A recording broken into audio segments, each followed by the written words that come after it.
Hey.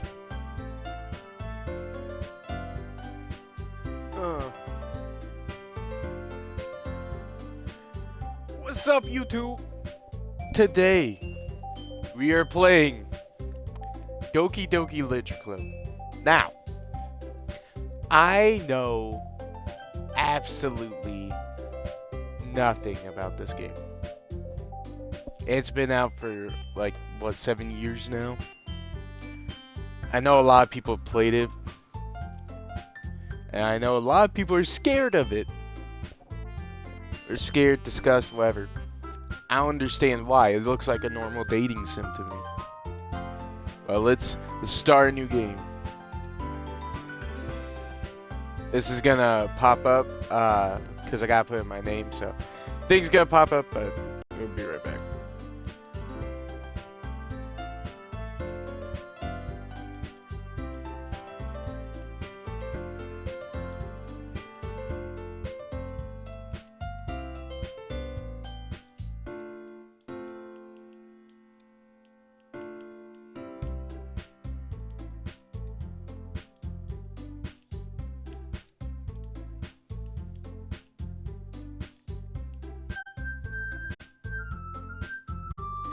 That is my name.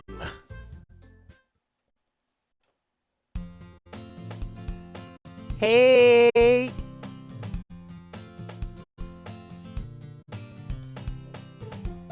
see an annoying girl running towards me in the distance, waving her arms in the air like she's totally out. There's gonna be a lot of reading this game, which I suck at. Like she's totally oblivious to any attention she might draw to herself.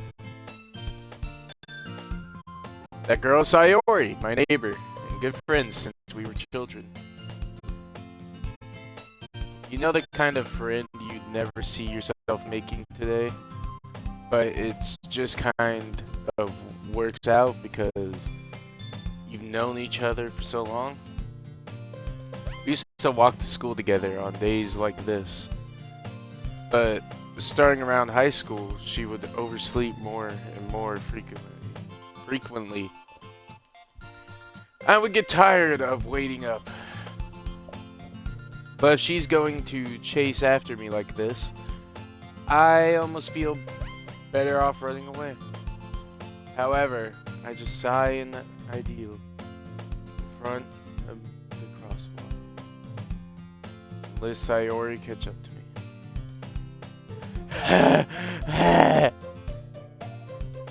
I overslept again. But I caught you this time. Maybe, but only because I decided to stop and wait for you.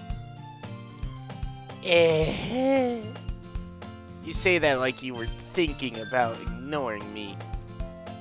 That's mean, wee pickle. Well, if people... Oh, wait, this is me. Well, if people stare at you for acting weird, then I don't want them to think we're a couple or something. Fine. But you did wait for me after all. I guess you don't have it in you to be mean, even if you want to. Whatever you say, Sayori. We cross the street together and make our way to school.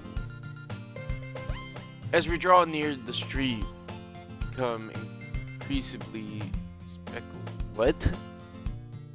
increasingly speckled with other students making their daily commute.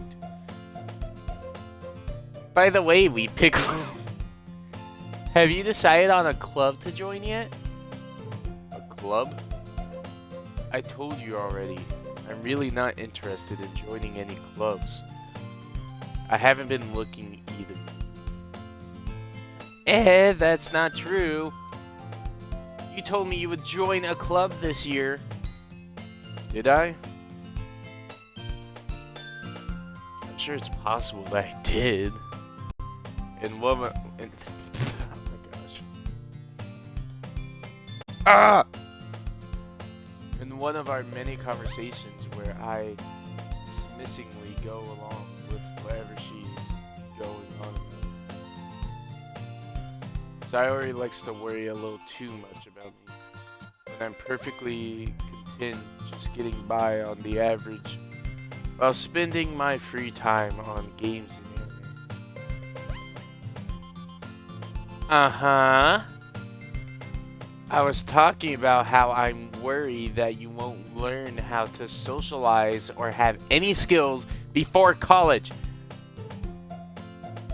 Your happiness is really important to me, you know.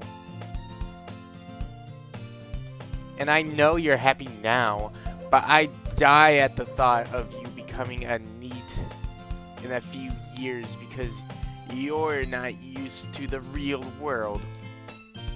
You trust me, right? Don't make me keep worrying about you. Alright. I'll look at a few clubs if it makes you happy. No promises, though. Will you at least promise me you'll try a little? Yeah, I guess I'll promise you that. Yay! Why do I let myself get lectured by such a carefree girl? More than that, I'm surprised I even let myself relent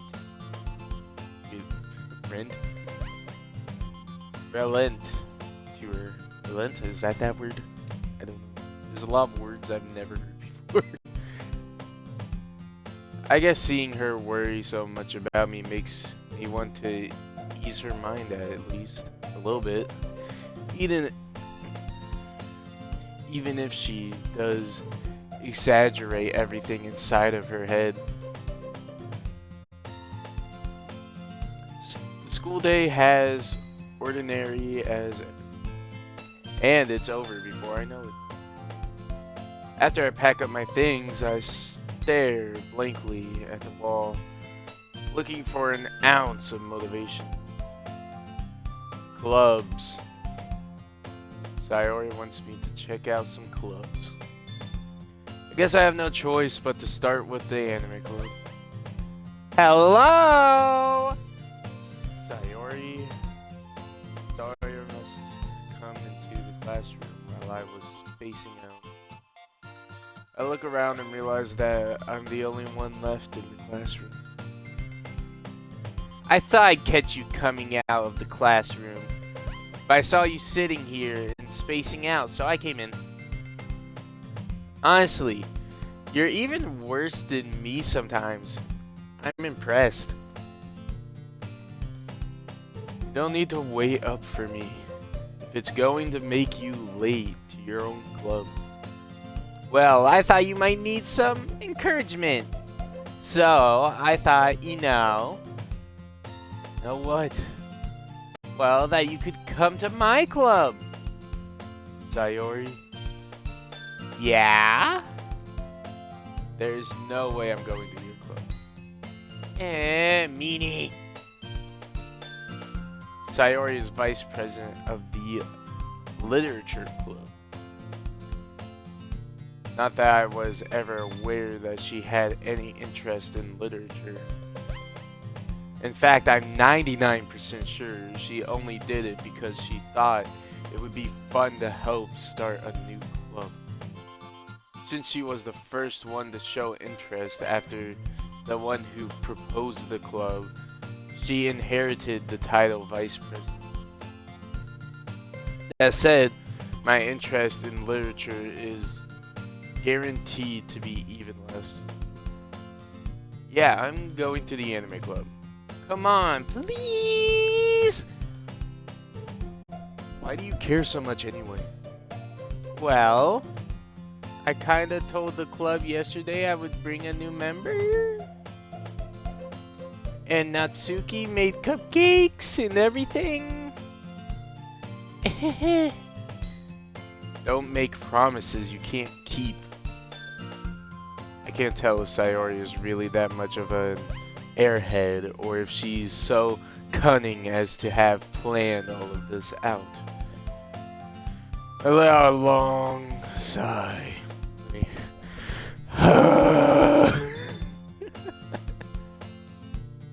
Fine, I'll stop by for a cupcake, okay? Yes, let's go! And thus today marks the day I sold my soul for a cupcake. I dejectedly follow Sayori across the school and upstairs. A section of the school I rarely visit.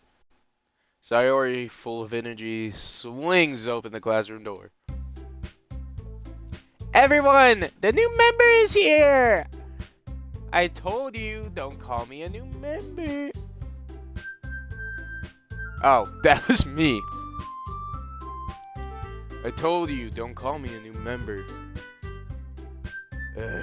I glance around the room.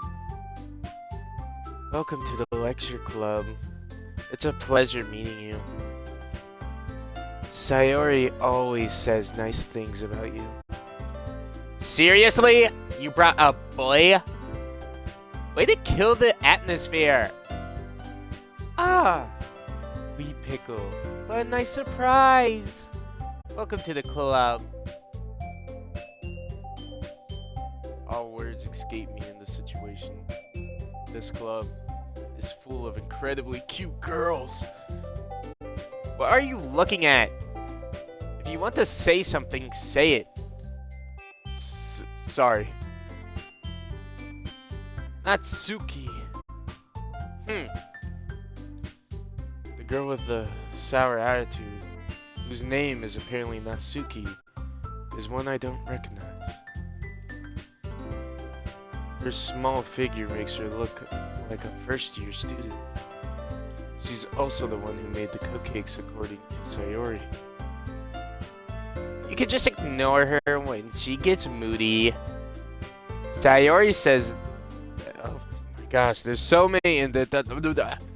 Sayori says that quietly into my ear, then turns back towards the other girls. Anyway, this is Natsuki, always full of energy.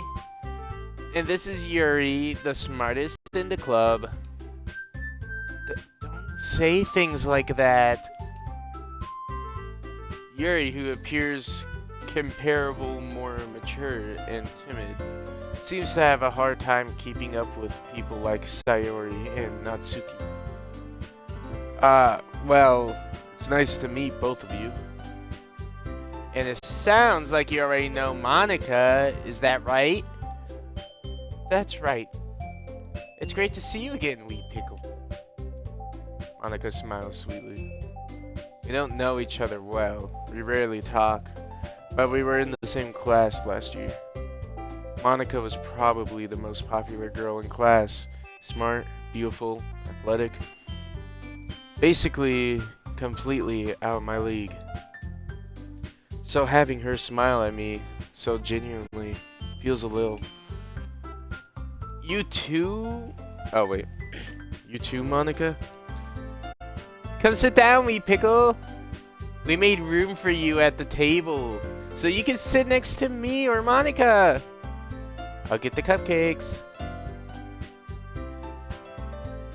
Hey, I made them. I'll get them. Sorry, I got a little too excited. Then how about make some tea as well? The girls have a few desks arranged to form a table. As Sayori mentioned, it's been widened so that there is one space next to Monica and one space next to Sayori. Natsuki and Yuri walk over to the corner of the room, where Natsuki grabs a wrapped tray and Yuri opens the closet. Still feeling awkward, I take a seat next to Sayori. Natsuki proudly marches back to the table, tray in hand. Okay, are you ready? Ta-da! Natsuki lifts the foil off the tray, reveals a dozen white fluffy cupcakes decorated to look like little cats. The whiskers are drawn with icing, and the little pieces of chocolate were used to make ears. So cute! I had no idea you were so good at baking, Natsuki. Well, you know. Just hurry and take one. Sayori grabs one first, then Monica. I follow. It's delicious! Sayori talks with her mouth full and has already managed to get icing on her face. I turn the cupcake around in my fingers, looking for the best angle to take a bite. Natsuki is quiet. I can't help but notice her sneaking glances in my direction. Is she waiting for me to take a bite? I finally bit down. The icing is sweet and full of flavor. I wonder if she made it herself. This is really good. Thank you, Natsuki. Why are you thanking me? It's not like I... Have I heard this somewhere before? Made them for you or anything. I thought you technically did, Sayori said. Well, maybe. But not for you. No. You know? You dummy! Alright. I give up on Natsuki's weird logic and dismiss the conversation. Yuri returns to the table carrying a tea set. She carefully places a teacup in front of each of us before setting down the teapot next to the cupcake tray. You keep a whole tea set in this classroom? Don't worry, the teacher gave us permission. After all, doesn't a hot cup of tea help you enjoy a good book? I guess? Don't let yourself get intimidated. Yuri's just trying to impress you. That's not... Insulted, Yuri looks away. I meant that, you know, I believe... Oh. Gosh, it switches so often. I believe you. Well, tea and reading might not be a pastime for me, but I at least enjoy tea. I'm glad. Yuri faintly smiles to herself in relief. Monica raises an eyebrow, then smiles at me. So, what made you consider the lecture club? I was afraid of this question. Something tells me I shouldn't tell Monica that I was practically dragged here by Sayori. Well, I haven't joined any clubs yet, and Sayori seemed really happy here, so... That's okay. Don't be embarrassed. Well, make sure you feel right at home, okay? As president of the lecture club, the literature club, it's my duty to make the club fun and exciting for everyone. Monica, I'm surprised. How come you decided to start your own club? You could probably be a board member or any of the major clubs. Weren't you a leader on the debate club last year? Well, you know, to be honest, I can't stand all of the politics around the major clubs. It feels like nothing but arguing about the budget and the publicity and how to prepare for events. I'd much rather take something I personally enjoy and make something special out of it. And if it encourages others to get into literature, then I'm fulfilling that dream. Monica really is a great leader! Yuri also nods in agreement. Then I'm surprised that there aren't more people in this club. It must be hard to start a new club. could put it that way. Not many people are very interested in putting out all the effort to start something brand new. Especially when it's something that doesn't grab your attention, like literature. You have to work hard to convince people that you're both fun and worthwhile. But it makes school events, like a festival, that much more important. I'm confident that we can all really grow this club before we graduate. Right, everyone? Yeah! We'll do our best. You know it! Everyone enthusiastically agrees. Such different girls, all interested in the same goal. Monica must have worked really hard just to find these three. Maybe that's why we're all so delighted by the idea of a new member joining. Though I still don't really know if I can keep up with their level of enthusiasm about literature. So, we pickle. What kinds of things do you like to read? Well, considering how little I've read these past few years, I don't really have a good way of answering that. Manga? I muttered quietly to myself, half joking. Natsuki's head suddenly pricks up. It looks like she wants to say something, but she keeps quiet. Not much of a reader, I guess. Well, that can change. What am I saying? I spoke without thinking after seeing Yuri's sad smile. Anyway, what about you, Yuri? Well, let's see. Yuri traces the rim of her teacup with her finger. My favorite are usually novels that build deep and complex fantasy worlds. The level of creativity and craftsmanship behind them is amazing to me. And telling a good story in such a foreign world is equally impressive. Yuri goes on, carefully passionate about her reading. She seemed so reserved and timid since the moment I walked in, but it's obvious by the way her eyes light up that she finds her comfort in the world of books, not people. But you know, I like a lot of things. Stories with deep psychological elements usually immerse me as well. Isn't it amazing how a writer can so deliberately take advantage of your own lack of imagination to completely throw you for a loop?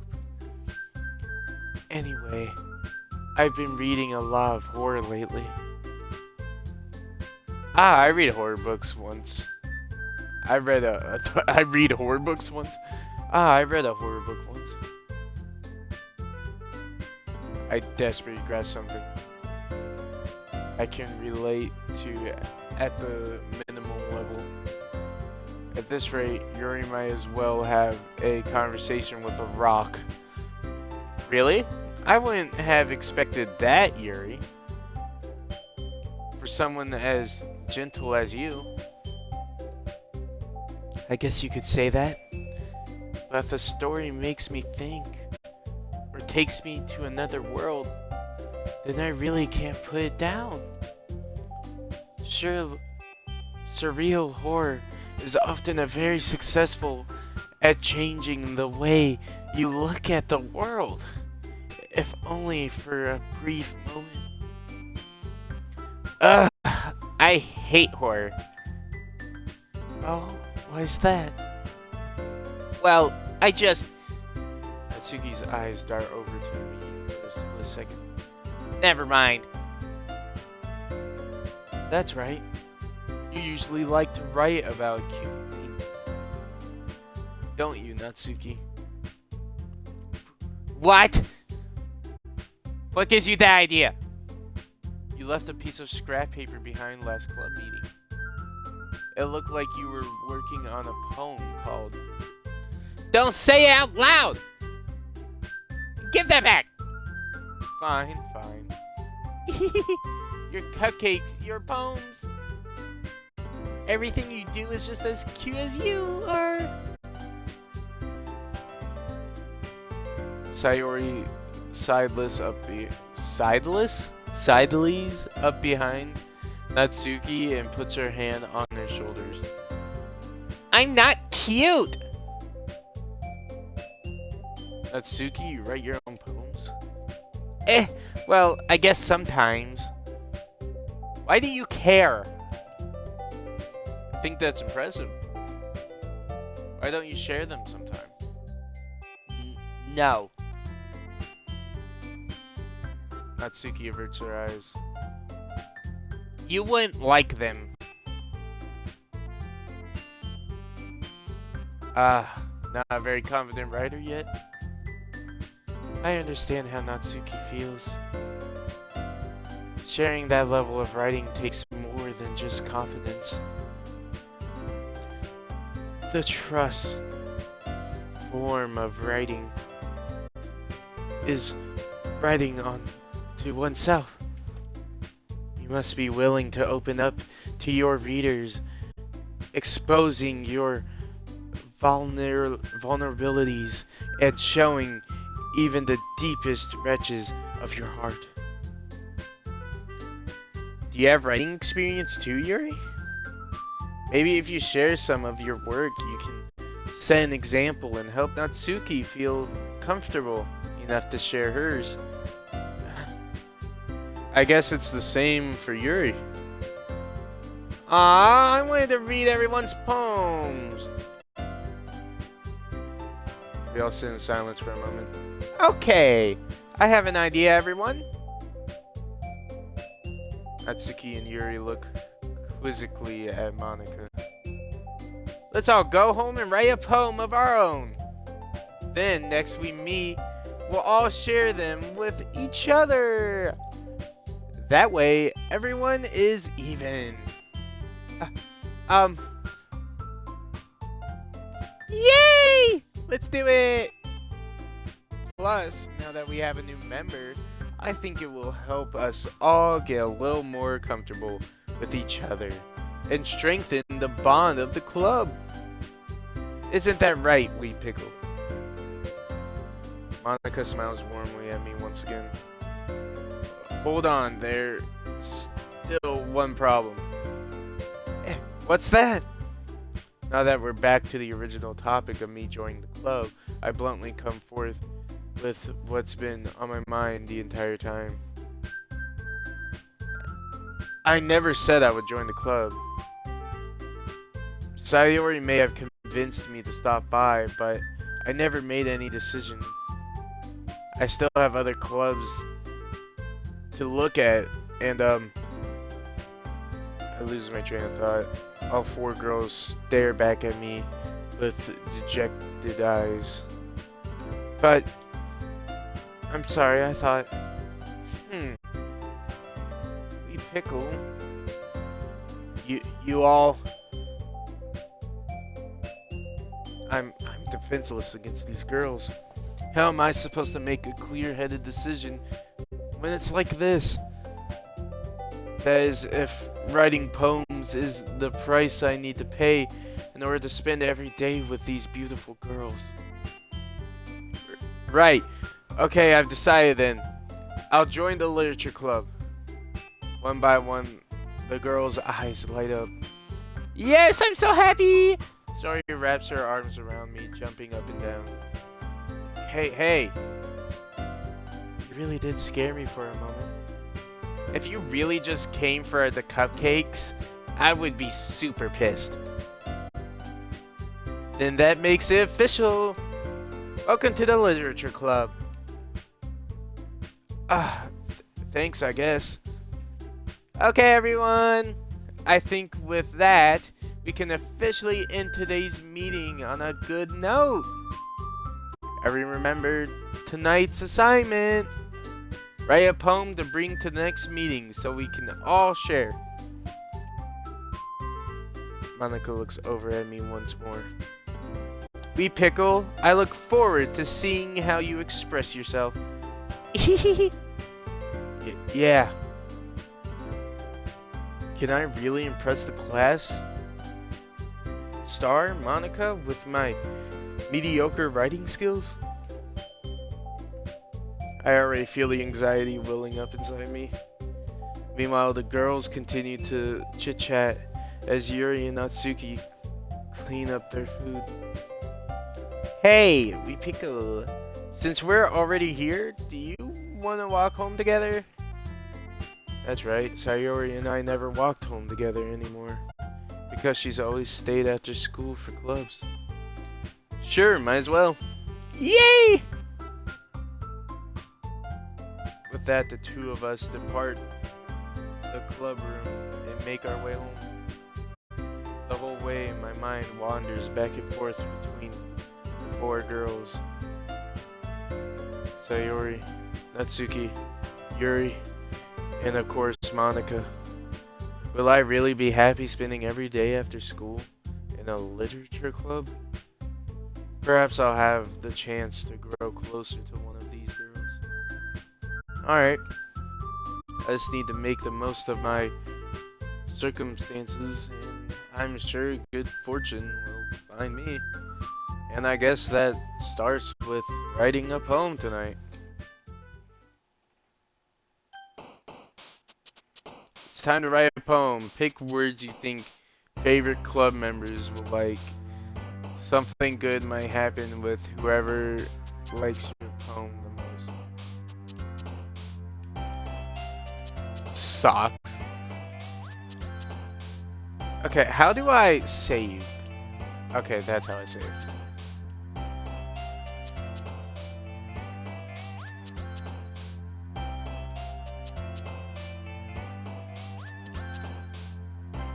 Strawberries.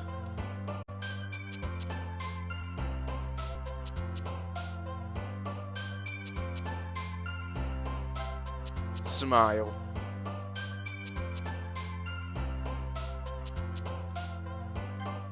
Passion.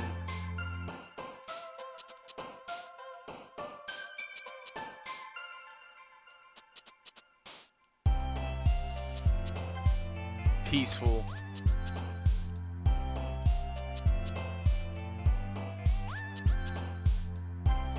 Kitty.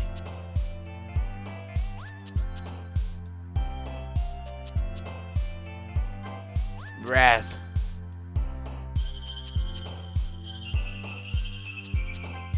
Imagination.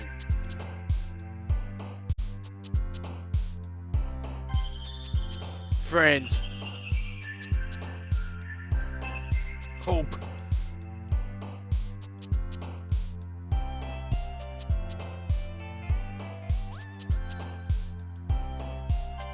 Suicide.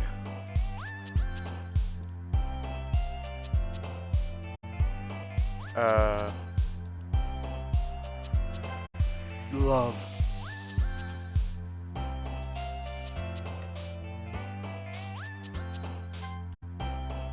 Dance. Kiss.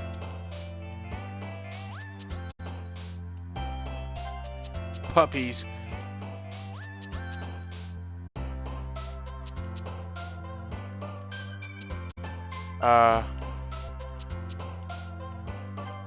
Doki Doki.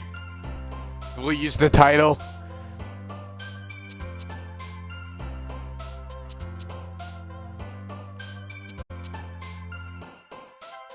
Anger.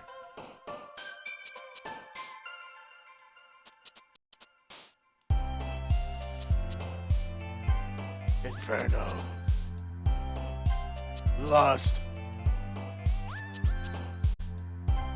Depression.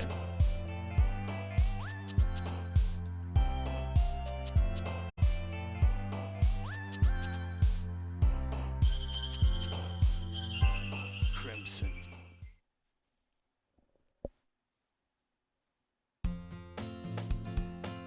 Hi again, Wee Pickle. Glad to see you didn't run away on us. Nah, don't worry. This might be a little strange for me, but I at least keep my word. Well, I'm back in the literature club. I was the last to come in, so everyone else is already hanging out. Thanks for keeping your promise, Wee Pickle. I hope this isn't too overwhelming of a commitment for you. Make you dive headfirst into literature when you not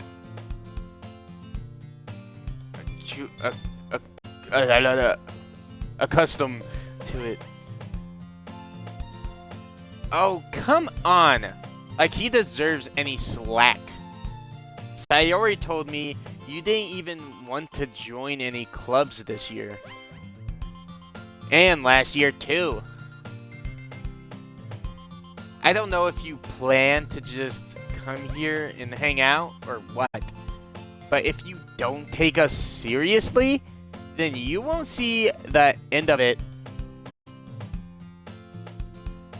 Natsuki, you certainly have a big mouth for someone who keeps her manga collection in the club room. Natsuki finds herself stuck between saying Monica and manga. Manga is literature! Swiftly defeated, Natsuki plops back into her seat. Don't worry, guys. B-Pickle always gives it his best as long as he's having fun. He helps me with busy work without me even asking. Like cooking, cleaning my room. How dependable. Sayori, that's because your room is so messy, it's distracting. And you almost set your house on fire once. Is that so? You two are really good friends, aren't you? I might be a little jealous. How come? You and Wee Pickle can become good friends too. Sayori. As usual, Sayori seems oblivious to the weird situation she puts me into. Oh, Yuri even brought you something today, you know? Wait, Sayori. Me.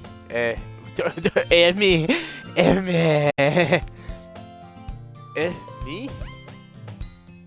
Not really. Don't be shy. It's really nothing. What is it? Never mind. Sayori made it sound like a big deal when it's really not. What do I do? I'm sorry, Yuri. I wasn't thinking. I guess that means it's up to me to rescue this situation. Hey, don't worry about it. First of all, I wasn't expecting anything in the first place. So any nice gesture from you is a pleasant surprise. It'll make me happy no matter what. Is that so? Yeah, I won't make it a big deal if you don't want it to be. Alright. Well, here. Yuri reaches into her bag and pulls out a book. I didn't want you to feel left out, so I picked out a book that I thought you might enjoy. It's a short read, so it should keep your attention, even if you don't usually read. And we can, discuss it if you want. This is... How is this girl accidentally being so cute? She even picked out a book she thinks I'll like, despite me not reading much. Yuri, thank you. I'll definitely read this. I enthusiastically take the book. Phew. Well, you can read it at your own pace. I look forward to hearing what you think. Now that everyone's settled in, I expected Monica to kick off some scheduled activities for the club, but that doesn't seem to be the case. Sayori and Monica are having a cheery conversation in the corner. Iori's face is already buried in a book. I can't help but notice her intense expression, like she was waiting for this chance. Meanwhile, Natsuki is rummaging around in the closet. Man, looks like no one wants to be bothered today. I slumped down into the nearest desk. How am I supposed to occupy myself with something literature related by myself like this? I guess I could always read some of the book Yuri gave me, but I'm feeling a little too tired to read. I could probably fall asleep right now. I close my eyes and end up listening in on Sayori's conversation with Monica. We're probably gonna seem really lame compared to all the other clubs though. But we can't give up. The festival is our chance to show everyone what literature is all about. The problem is that the idea of literature club sounds too dense and intellectual. I can't read that word. Intellectual. I think that's it. Brewski check.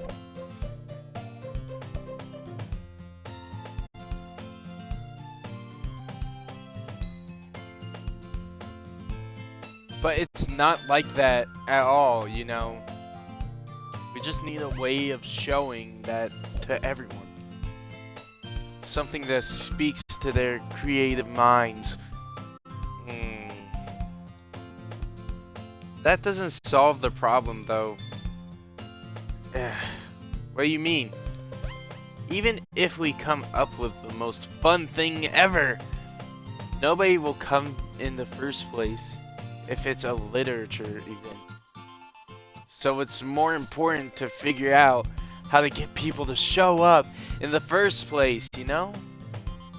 And after they come, we can do the thing to speak to their creative minds. What's that? What's this? Sayori's talking. Oh my gosh, I cannot read today. I'm playing a game that revolves around reading and I can't read. Sayori is taking this really serious. It's rare to hear deliberating like this. Huh? That's a good point. In that case, do you think food will do the trick? What kind? Well, I guess we could... Cupcakes? Good thinking. Natsuki would love to do that. Ah, you're right! Natsuki makes the best cupcakes. That works out perfectly! That wasn't why you suggested it. Cupcakes speak to my creative tummy. Cupcakes it is then. I'm hungry. Anyway, we still need to work out the details of the event itself.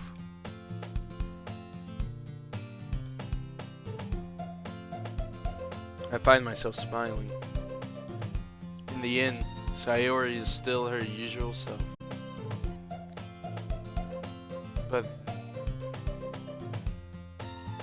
Therin eyes. I don't know that word. I'm sorry. But the Therin, unlike me who has trouble finding any motivation at all, Sayori can put her mind to things and make them come to life. I suppose that's why I end up letting her get on my case about things. I can't help but wonder it would be like to see world through her eyes. I open my eyes to find Sayori's face filling my vision. I nearly fall out of my chair. Sorry. Wait. Actually, I'm not sorry at all. It's your fault for sleeping like that. This isn't napping club. Does our school have a napping club? You're staying up late again, aren't you? Now that you're in a club, you're gonna have less time for anime, you know that. Or, you know. You'll need to get used to it. Don't say that so loud.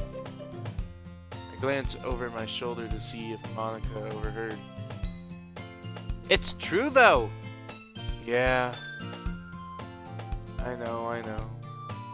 You're always looking out for me, Sayori. It's what I do best. That's a problem.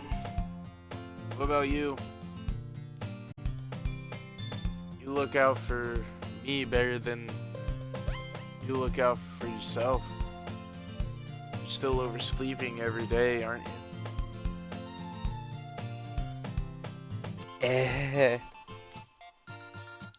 Not every day. That's not very convincing. How many days this past week have you gotten up on time? It's a secret. I knew it. Come on!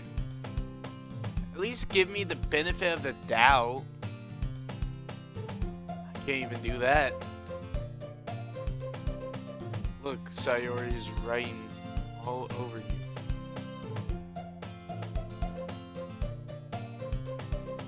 Oh, look, Sayori, it's written all over you.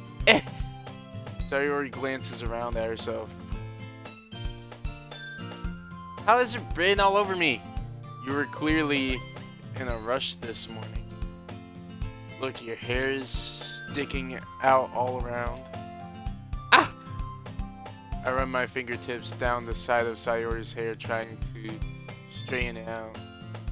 Man, you really need a brush for this. My hair is just really hard to get right. I won't fall for that. There's more than just your hair. Look, your bow isn't straight either. There's a toothpaste stain on your collar right here. I try to wipe it off the stain with my finger. But nobody would ever notice that. Of course they would. Nobody's gonna tell you about it because they don't want to embarrass you. Fortunately, I really don't care about that. Hey, you meanie. And you don't even keep your blazer buttoned up. Seriously, Sayori. Why do you think you don't have a boyfriend yet? That's super mean. Sorry, but you'll thank me later. I start to button her blazer from the bottom. Once you see how much better it looks, you'll change your mind.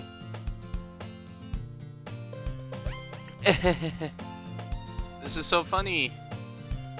What is?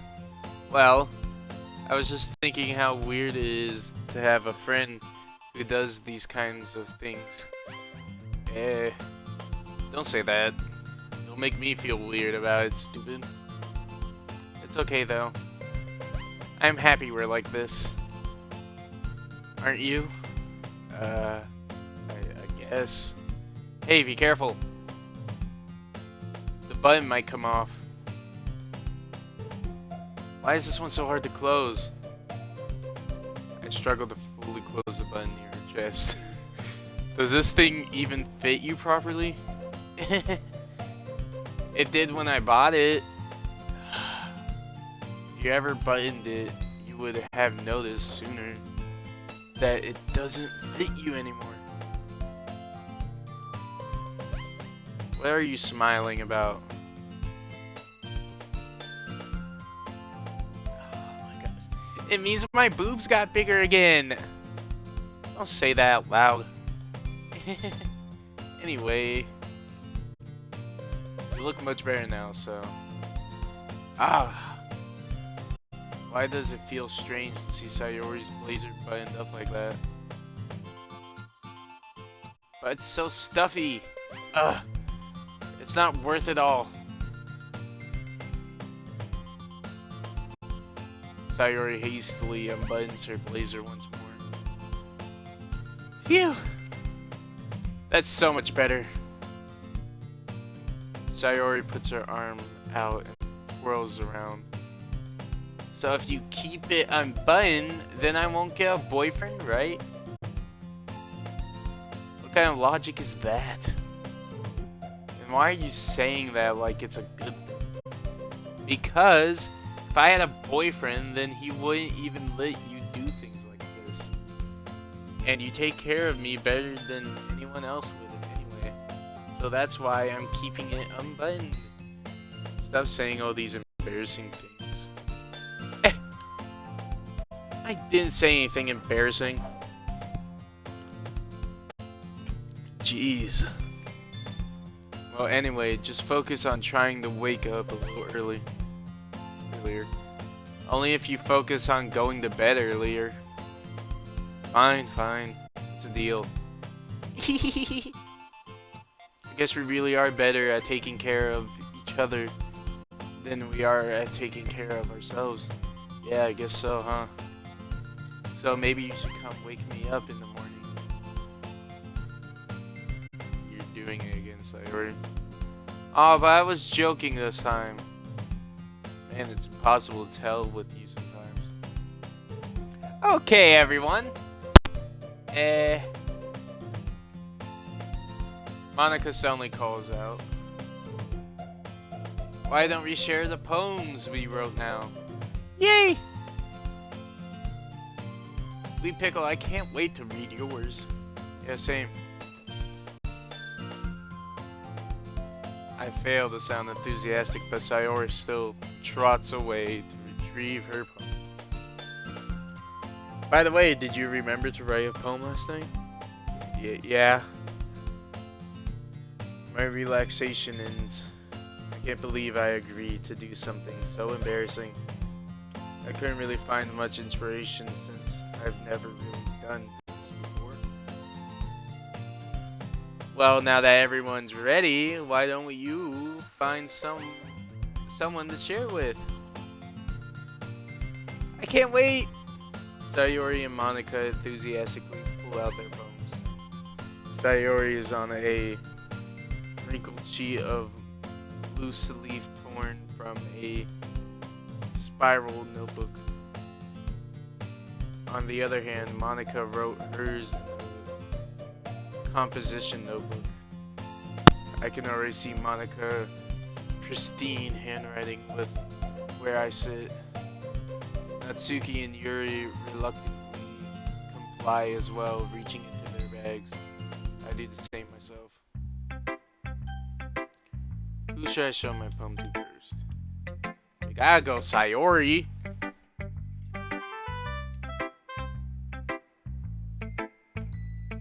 I'm definitely most comfortable sharing with Sayori first. She's my good friend after all. Oh my goodness! This is so good, Wee Pickle! Why am I doing the voice of the other character? I love it. I had no idea you were such a good writer. Sayori. You must be seriously overreacting. I'm not a good writer at all. I honestly have no idea what I'm doing. Well, maybe that's why. Because I have no idea what I like either. Jeez. I'm sure Yuri's opinion has to be a little more constructive than this. Maybe even Natsuki's. Are you sure you don't like it just because I wrote it? Well, I'm sure that's part of it. I think I understand you better than a lot of other people, you know? So, when I read your poem, it's not just a poem. It's a wee pickle poem. And that makes it feel extra special. Like I can feel your feelings in it. Sayori hugs the sheet against her chest. You're so weird, Sayori. I'm really happy just that you wrote... Oh. I'm really happy that you just wrote one. It just reminds me of how you're really part of the club now. Not to mention the fact that standing in front of you in the class, in the club room. Well, of course, I'm not really into it yet, but that doesn't mean I'll break my poem, break my promise. Yep. See? It's like I said before, Lee Pickle. Deep down, you're not selfish at all, you know? Trying new things like this is for other people.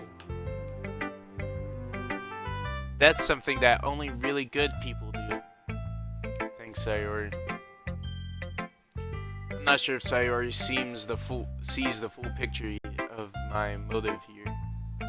Then again, I can't deny that she's part of the reason I joined. Knowing how much this means to her and all.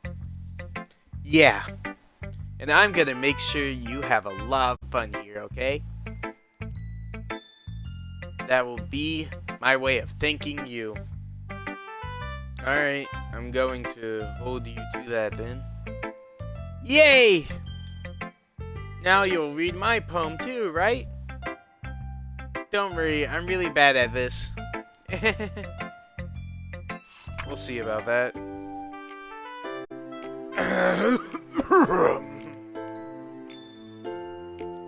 Dear sunshine, the way you glow through my blinds in the morning, it makes me feel like you missed me, kissing my forehead to help me out of bed, making me rub the sleepy from my eyes.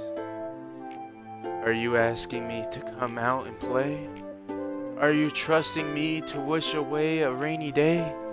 I look above. The sky is blue. It's a secret, but I trust you too. If it wasn't for you, I could sleep forever. But I'm not mad. I want breakfast. Sayori, this is just a guess, but did you wait until this morning to write this? No. Just a little bit. You can't answer just a little bit to a yes or no question. I forgot to do it last night. Well, at least that makes me feel a little... Oh wait, well at least that makes me feel a little bit better about myself. Don't be mean! I still tried my best. Yeah. I didn't mean to say that it was a bad poem. It came out nice. Or how should I put it? It sounds just like you. Really? Yeah. Especially that last line. I made eggs and toast. Even though you were late to school. It's bad to skip breakfast. I get all cranky. Well, I guess there's no point in arguing. Anyway, thanks for showing me. This was so much fun. Monica's the best. Yeah. But next time, I won't forget. And I'm gonna write the best poem ever. Well, I guess I'll look forward to it.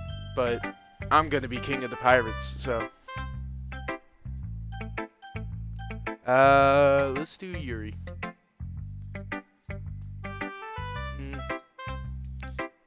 Yuri stares at the poem. A minute passes, more than enough time for her to finish reading. Oh, so sorry. I forgot to start speaking. It's fine, don't force yourself. I'm not.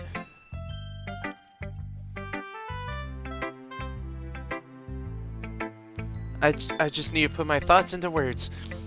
Hold on. Okay. This is your first time writing a poem, right? Yeah? Why do you ask? I'm just making sure. I guess that it might be after reading through it. So it's that bad? No. Did I just raise my voice? Uh, I'm so sorry. Yuri buries her face in her hands.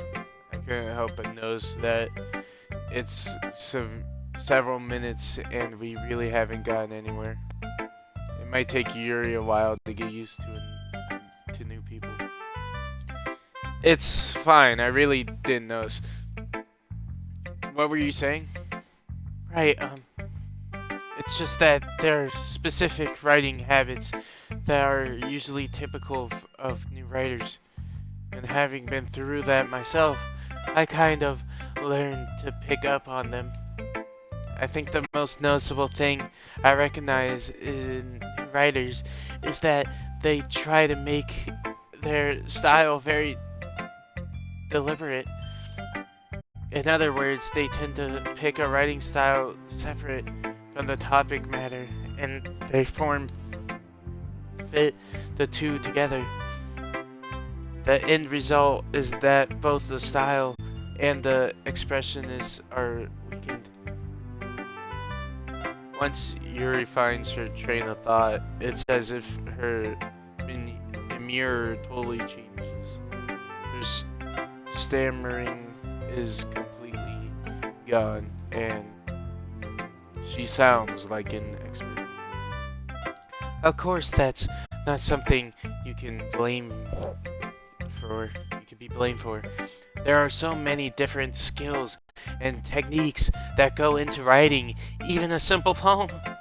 Not just finding them and building them, but getting them to work together. It's probably the most challenging part. It might take you some time, but it all comes with practice and learning by example and trying new things.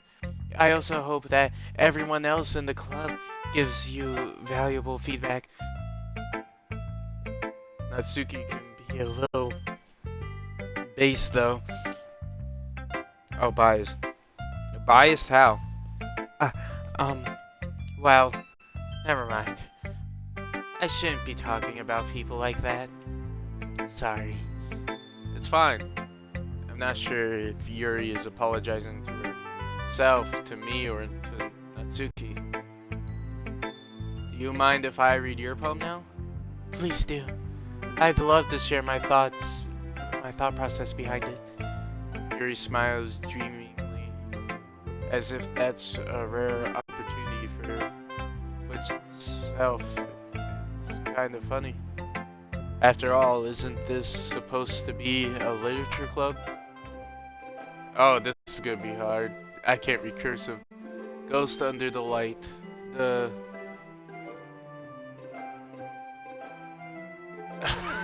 I'm sorry, I cannot read cursive at all. The tendons of my hair beneath the amber glow. Beating. It must be this one. What? Yeah, I can really read it. I'm sorry. I have such terrible handwriting. What? I wasn't thinking that at all. But it took you a long time to read. Well, I just don't read script very often. I actually think your handwriting is pretty. That's a relief. Also, I like the poem. Even though it's short, it was really descriptive. I didn't read it at all. It wasn't too short. I usually write longer poems. Not at all. I'm really glad you liked it. I'll be honest, since it's our first time sharing, I wanted to write something a little more mild. Something easy to digest, I suppose. Are you into ghosts, Yuri? Huh? Actually, the story isn't about a ghost at all, Pickle. Really?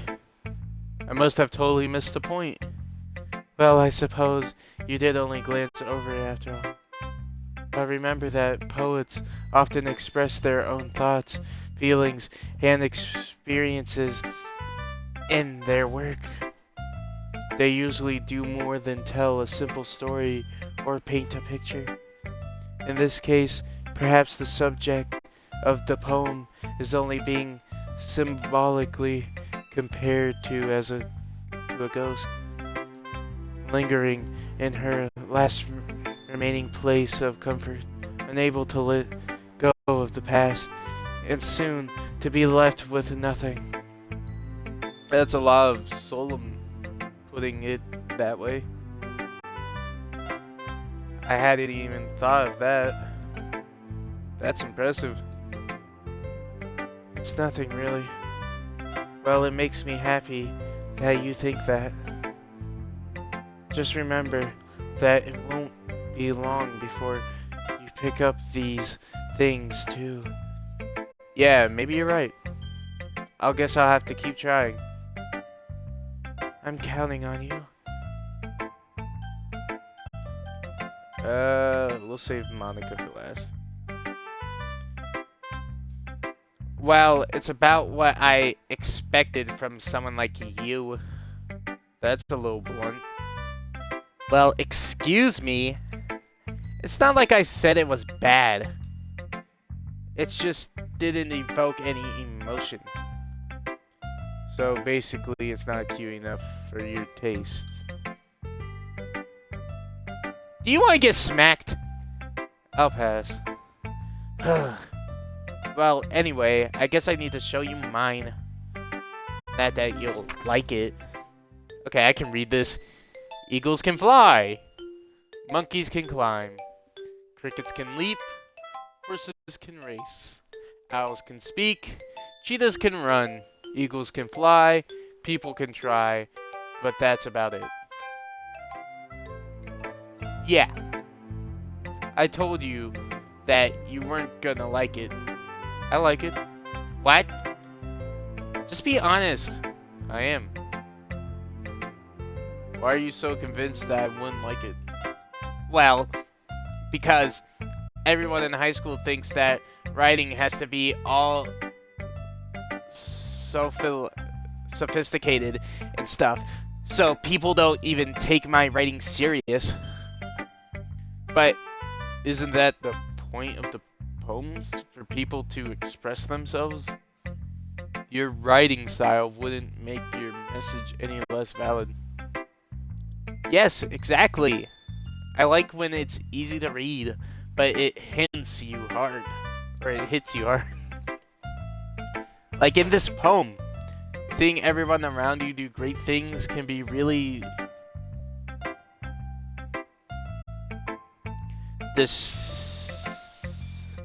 disheartening. So I decided to write about it. Yeah, I understand. But the other nice thing about simple writing is that it puts more weight on the wordplay. Like I set up for a rhyme at the end, but then made it fall flat on purpose. It helps bring out the feeling in the last line.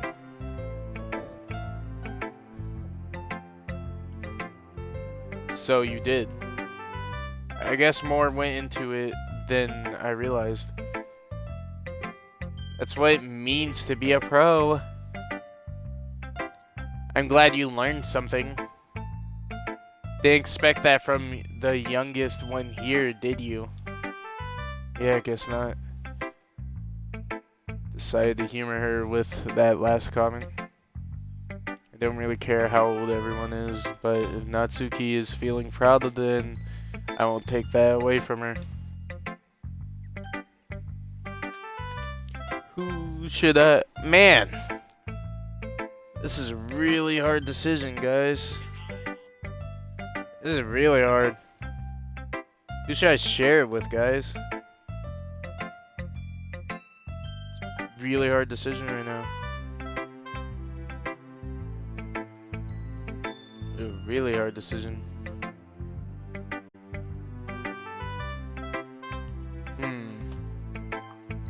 I think I'll show Monica. Hi, Wee Pickle. Having a good time so far? Yeah. Good, glad to hear it. By the way, since you're the new and everything,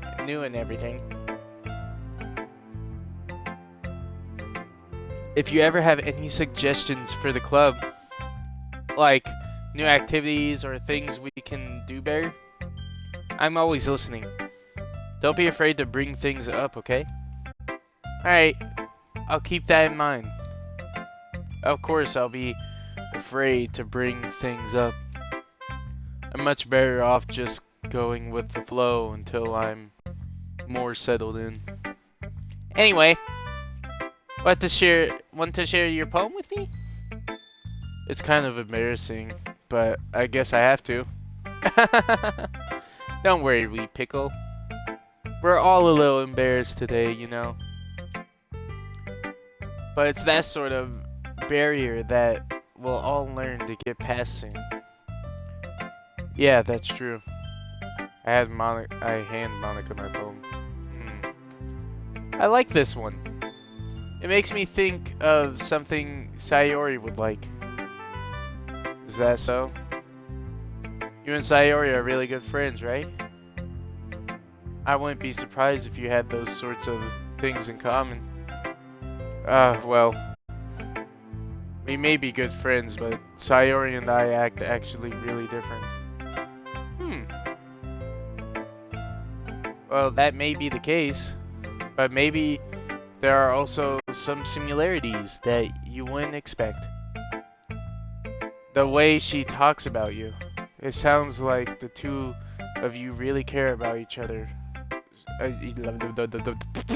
Care about each other's well-being.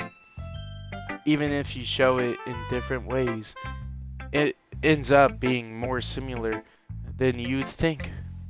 So, I think that's the kind of vibe I get when reading your poem. You sure you're not reading into it too much? I could be.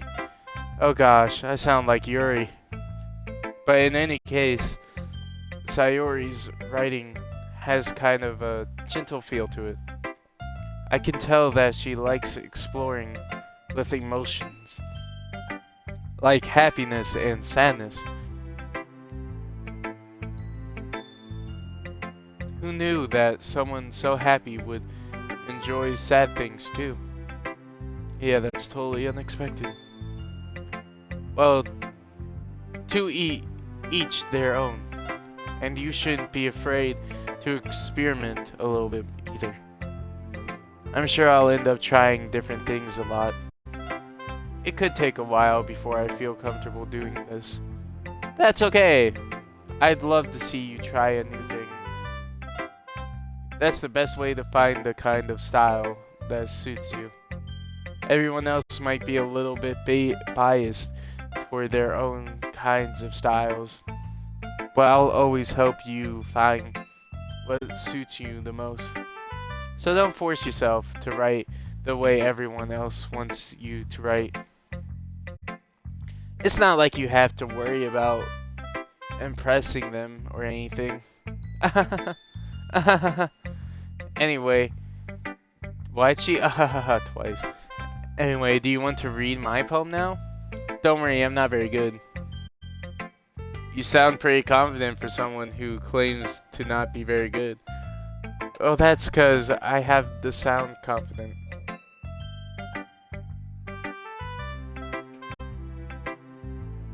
That doesn't mean I always feel that way, you know?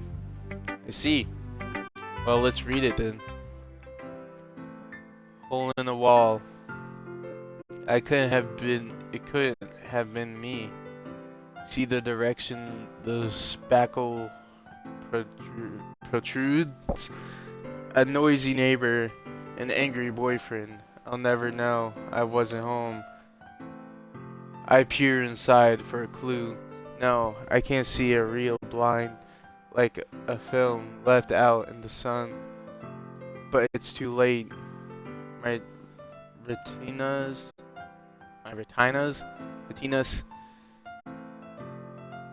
already torched with a permanent copy of the meaningless image. It's just a little hole. It wasn't too bright. It was too deep, stretching forever into everything, a hole of infinite choices. I realize now that I wasn't looking in, I was looking out, and he on the other side was looking in. So what do you think? It's very freeform, if that's what you call it. Sorry, I'm not really the right person to ask for feedback. It's okay. Yeah, that's kind of style has gotten pretty popular nowadays. That is, a lot of poems have been putting emphasis on the timing between words and lines.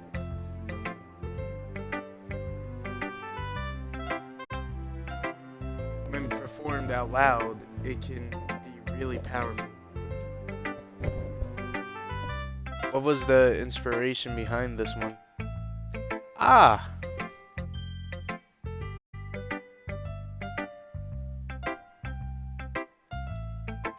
Well, I'm not sure if I know how to put it.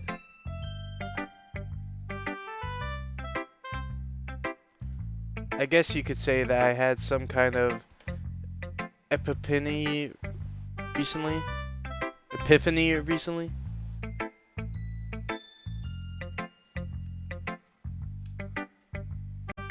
It's been influenced my poem a bit.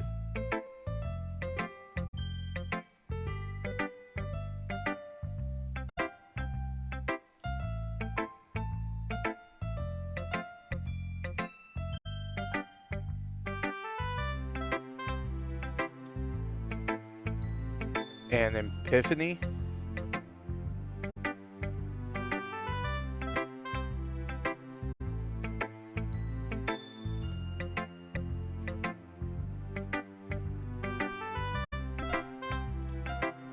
Yeah, something like that.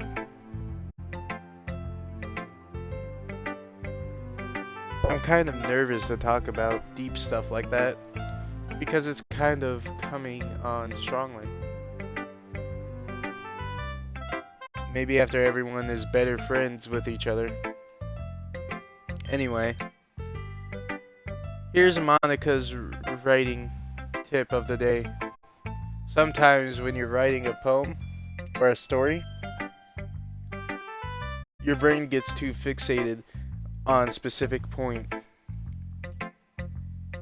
If you try so hard to make it perfect, then you'll never make any progress. Just force yourself to get something down on the paper and tidy it up later.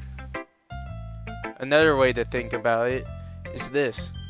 If you keep your pen in the same spot for too long, you'll just get a big dark puddle of ink. So, just move your hand and go with the flow. That's my advice for today. Thanks for listening! Phew. Guess that's everyone. I glance around the room. That was a little more stressful than I anticipated. It's as if everyone is judging me for my mediocre writing abilities. Even if they're just being nice, there's no way my poems can stand up to theirs. This is a literature club after all. I guess that's why I ended up getting myself into it.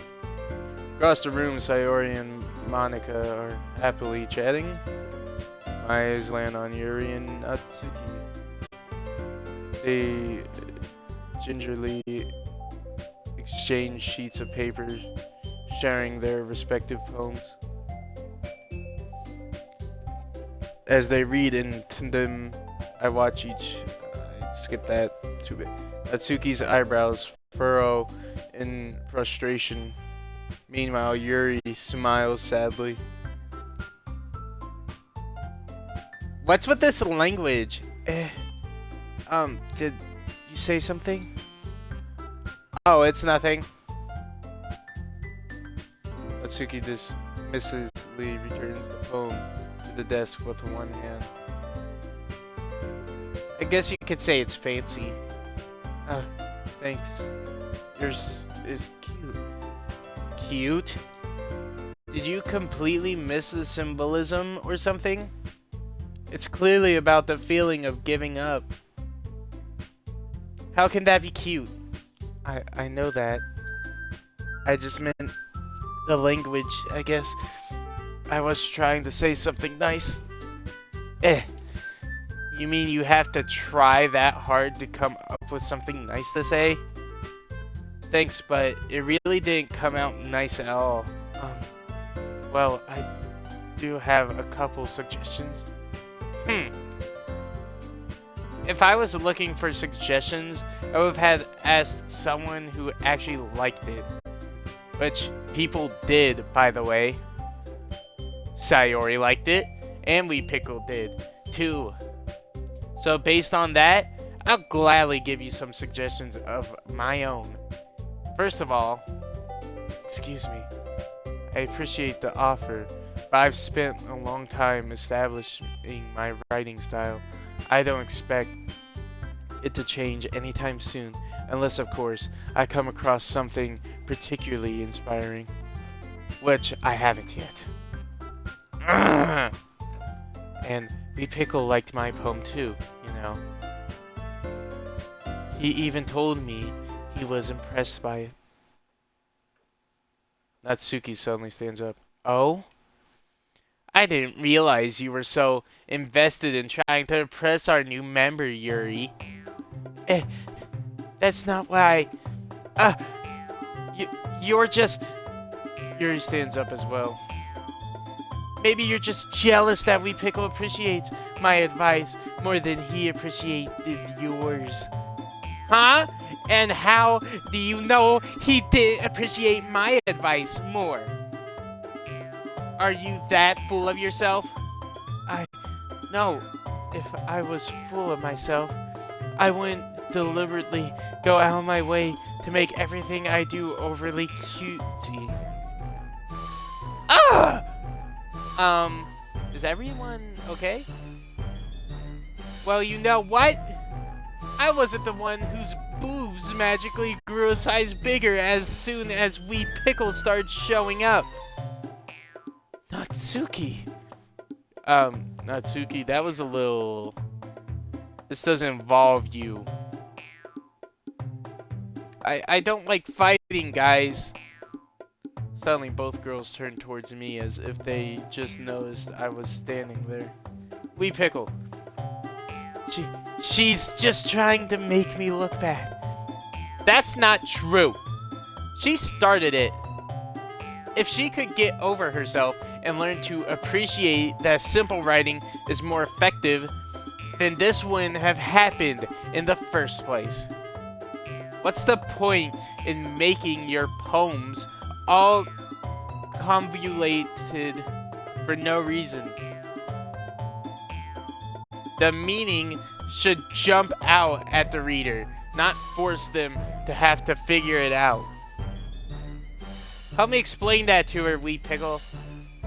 Wait, there's a reason we have so many deep and expressive words in our language. It's the only way to convey complex feelings and meaning. The most efficiently. Avoiding them is not only unnecessarily limited yourself, it's also a waste. You understand that, right, Wee Pickle? Well? How did I get dragged into this in the first place? It's not like I know anything about writing, but whomever I agree with, they'll probably think more highly of me. So of course that's going to be... let me see. Natsuki!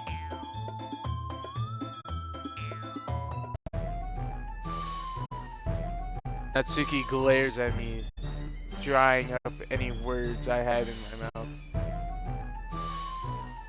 So instead I turn to Yuri. Yuri? Yuri's expression is so defenseless that I can't bring myself to say anything to her. Sayori? Eh!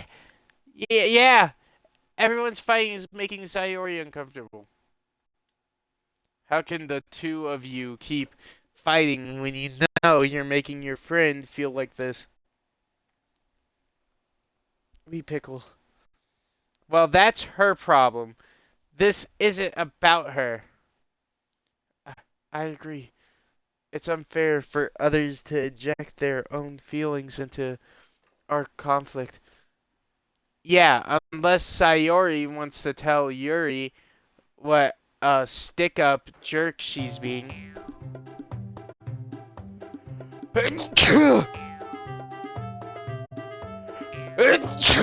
Sorry.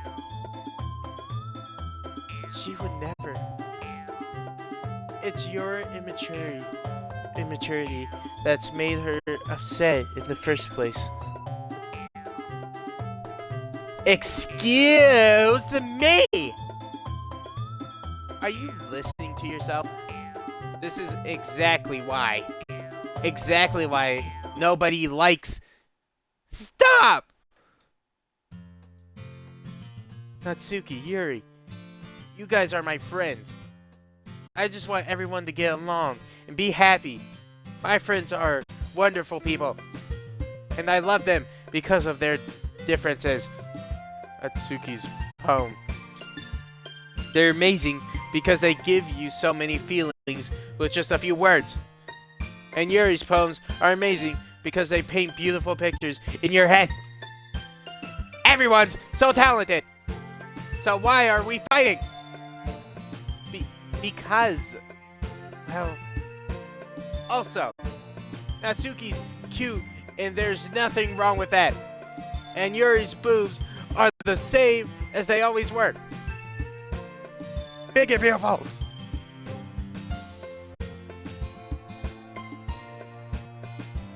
Sayori. Sayori stands triumphantly. Monica stands behind her with a bewildered expression. I'll make some tea. Yuri rushes off. Natsuki sits down with a blank expression on her face, staring at nothing. So this is why Sayori is vice president. I whisper to Monica. She nods and returns.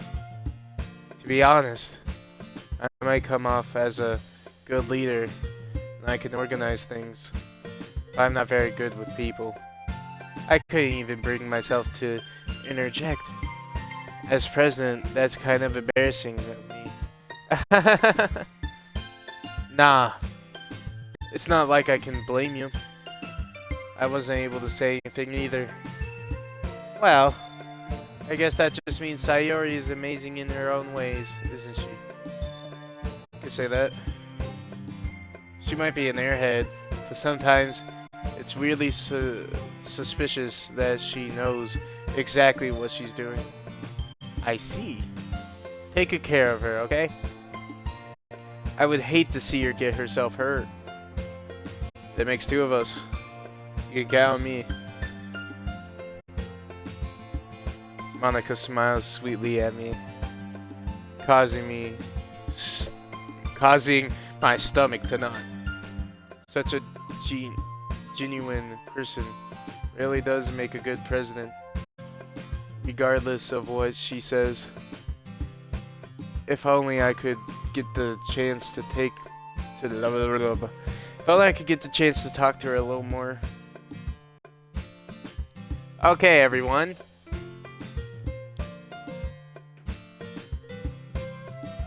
It's just about time for us to leave. How did you all feel about sharing poems? It was a lot of fun. Well, I'd say it was worth it. It was alright. Well, mostly. We Pickle, how about you? Yeah, I'd say the same. It was a neat thing to talk about with everyone. Awesome. In that case, we'll do the same thing tomorrow.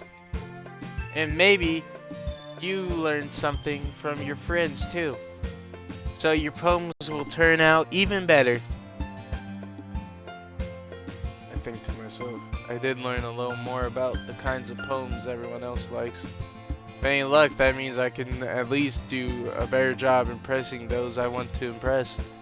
I nod to myself with newfound determination. We pickle! Ready to walk home? Sure, let's go. Sayori beams at me. It truly has been a while since Sayori and I have spent this much time together. Can't really say I'm not enjoying it either. Sayori, about what happened earlier. What do you mean? You know, between Yuri and Natsuki. Does that kind of thing happen often? No. That's really the first time I've seen them fight like that. I promise they're both wonderful people. You don't hate them, do you? No, I don't hate them. I just wanted your opinion, that's all. I can see why they'd make good friends with you. Phew! You know, we pickle. Excuse me. It's nice that I get to spend time with you in the club. But I think seeing you get along with everyone is what makes me the happiest. And I think everyone really likes you too. That's... Every day is going to be so much fun. Looks like Sayori still hasn't caught on to the kind of situation I'm in. Sure, being friends with everyone is nice, but does it really need to stop there? We'll just have to see what the future holds, Sayori. I said that more myself than to her, but it's easy to use Sayori as in eternal monologues sometimes. Okay, yeah. Let's do this. Let's do this. Alright. Sadness. Romance. Together. Chocolate. Pink. Anger.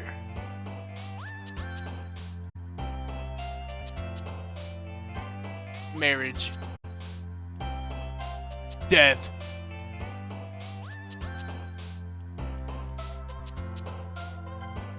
Skipping.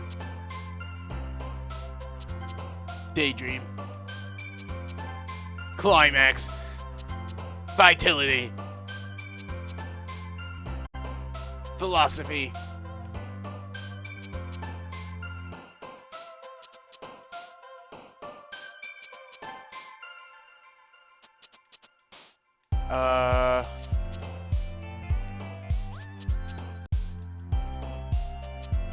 Socks. Pleasure. Extraordinary.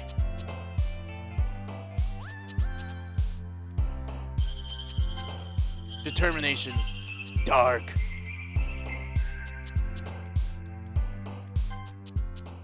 Excitement.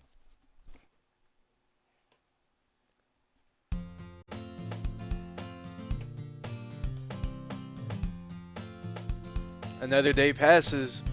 It's time for the club meeting already.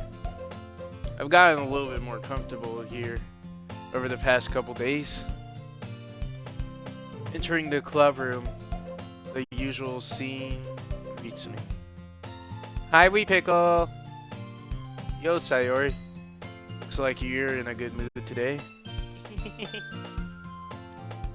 I'm just still not used to you being in the club, that's all. I see. It's a pretty simple thing to get you in a good mood. But I guess it's always the simple things with you. Anyways. Speaking of which, I'm kind of hungry. Will you come with me to buy a snack? No thanks. That's not like you at all. I have my reasons. Why don't you take a look at your purse, Sayori? Why, that's all of a sudden? No reason, really. I just wanted to look at it. Ah! Sayori nervously retrieves her coin purse. She fumbles with the latch and gets it open. Then she turns it upside down and lets its contents spill onto the desk. Only 2 small coins fall out. I knew it. I guess it's right through you, Sayori. That's not fair. How did you even know? It's simple. If you had enough money in the first place, you would have brought a snack. You would have bought a snack before coming into the club room. So either you're not hungry and wanted an excuse to take a walk, or you planned on conveniently forgetting that you spent all your money so that I would lend you some. But there's one more thing. You're always hungry. And so, that only leaves the one option. Ah! I give up. Don't make me feel guilty. If you feel guilty, that means you deserve to feel guilty. Yours suddenly giggles. I didn't notice that she was listening in. Her face is in her book as always. I wasn't listening or anything.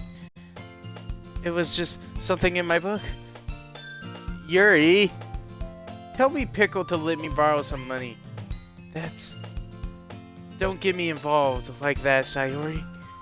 Besides, you should only buy what you can responsibly afford.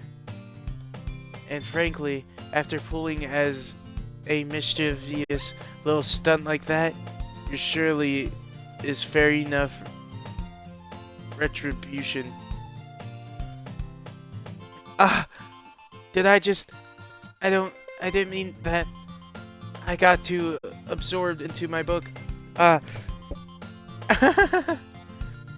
really like when you speak your mind, Yuri. It doesn't happen much, but it's a fun side of you.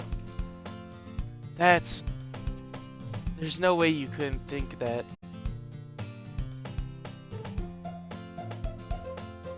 You're right, though. I did something bad, and now I have to accept the revelation. Retribution. That's still coming from you, Sayori. I guess there's a little devil inside of you, isn't there? Don't let her fool you. Sayori knows exactly what she's doing. After all, she told you guys she was bringing me to the club before she even told me. But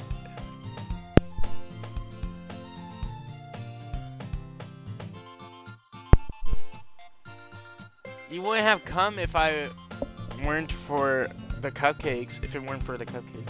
So I had to trick Natsuki into making them.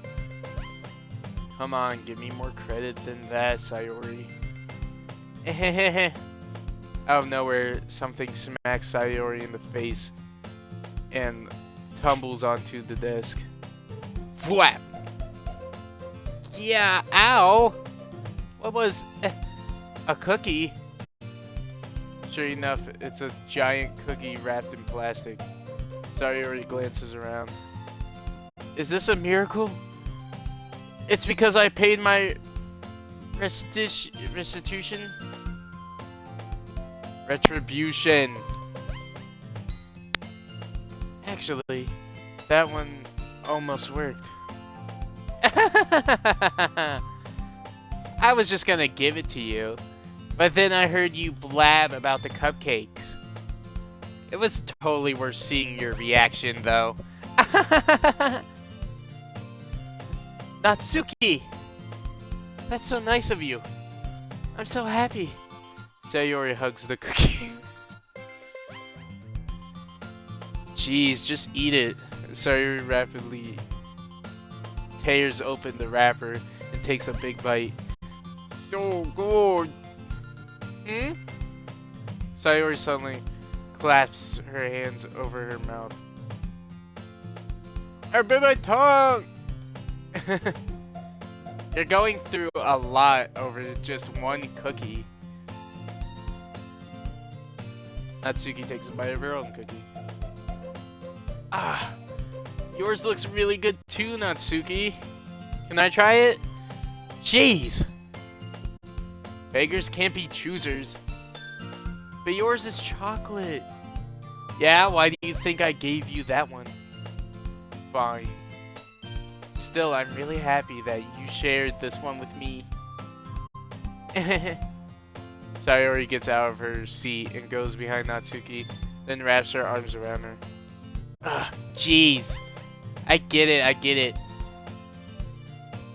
Cookie still in hand, Natsuki reaches up to nudge Sayori off of her. Sayori suddenly leans down and takes a bite out of Natsuki's cookie. Hey! Did you seriously just do that? Mouthful, Sayori trots away to safety. Yuri and I laugh as well. Jeez, you're such a kid sometimes. Monica, can you tell Sayori? Suki glances around. Monica isn't in the club room. Where's Monica anyway? Good question. Have any of you heard anything about her being late today? Not me. Yeah, I haven't either. That's a bit unusual. I hope she's okay. Of course she's okay. She's probably just had something to do today. She's pretty popular after all. You don't think she has a... I wouldn't be surprised. She's probably more desirable than all of us combined. That's true. Excuse me. Suddenly the door swings open. Sorry. I'm super sorry.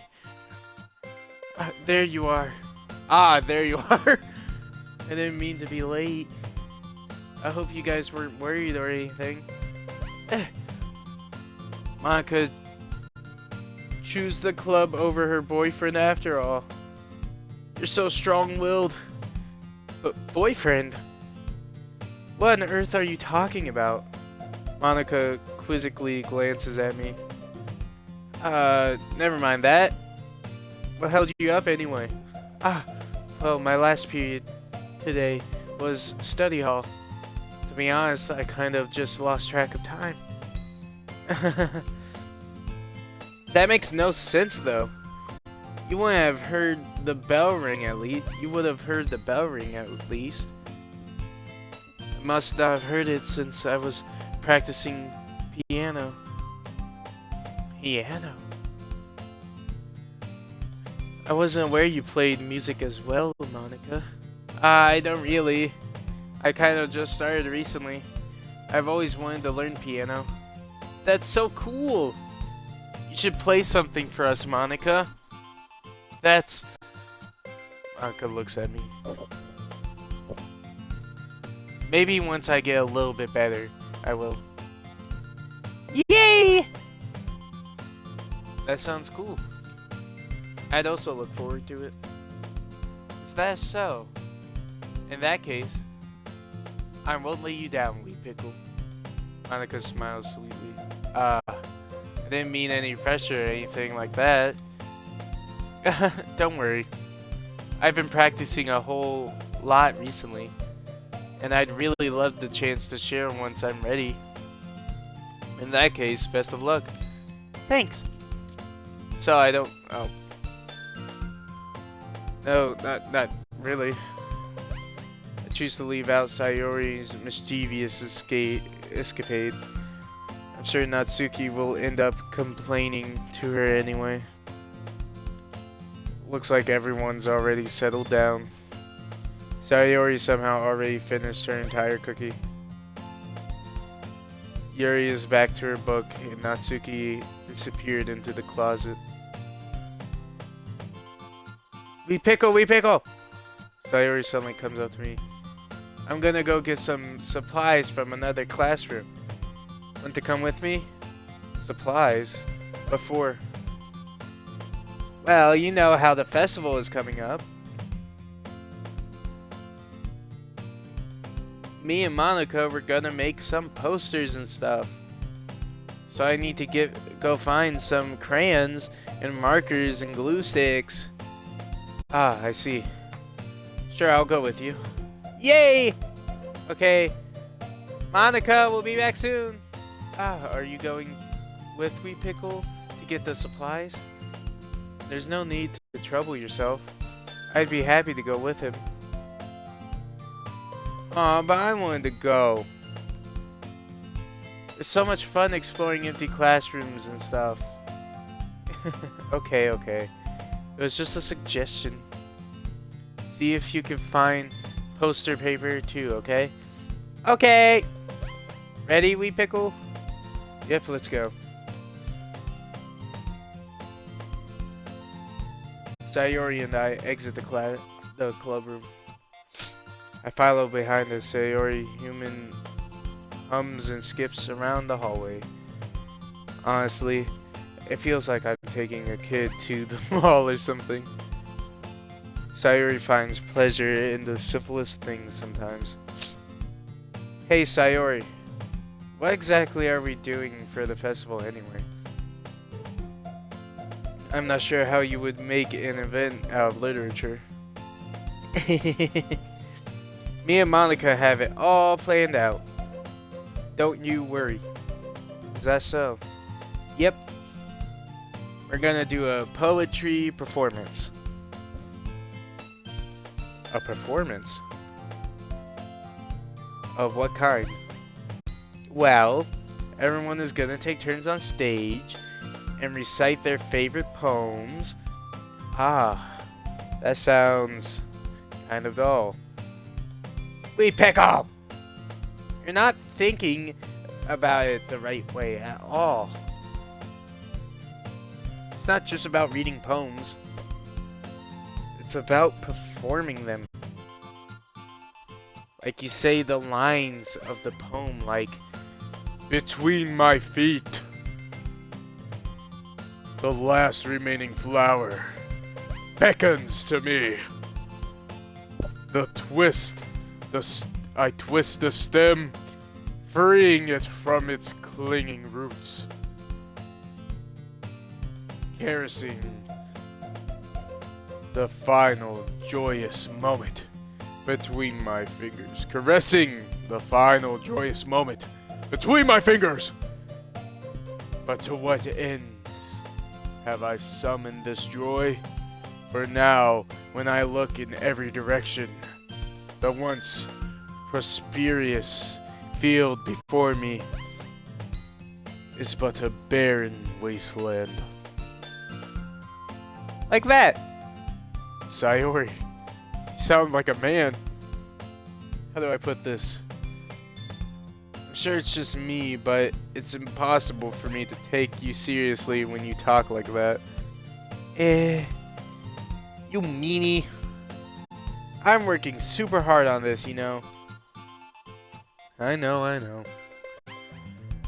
It just meant that it's a pretty unordinary contrast to your cute self. Don't say that, it's embarrassing. But I guess that means I'm doing a good job. Yeah, I guess so. I'm so excited. The festival is going to be so much fun. Sayori spins herself around in the hallway again. Hey, Wee Pickle, this classroom over here is empty.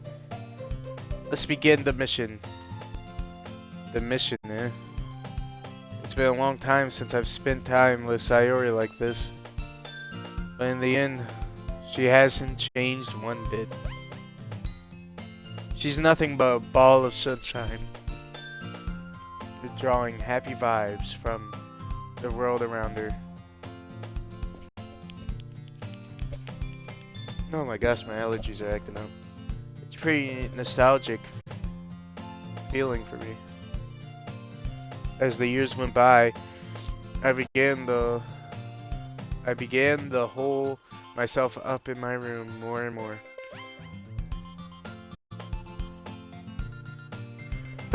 Oh my gosh, my allergies. So going and venturing with Sayori brings about a special sort of feeling I forgot I had in me. The two of us enter the classroom. Sayori heads straight to the closet, and I follow. Let's see what we have in here. Crayons! I saved you the red one. Here you go. Sayori pulls a box full of crayons off the shelf. They're the best brand too. They're kind of dirty though. Sayori starts pulling various crayons out of the box, reading the color names. Alright, that's one down. Don't get distracted. We still need to find... Wait, I'm looking for my favorite color. Fine. Can at least move aside so I can look for the poster paper. Ah, I dropped one by accident. Smack. Sayori bends over and smacks her forehead right into the shelf. She falls to the floor, and the crayons spill all over her lap.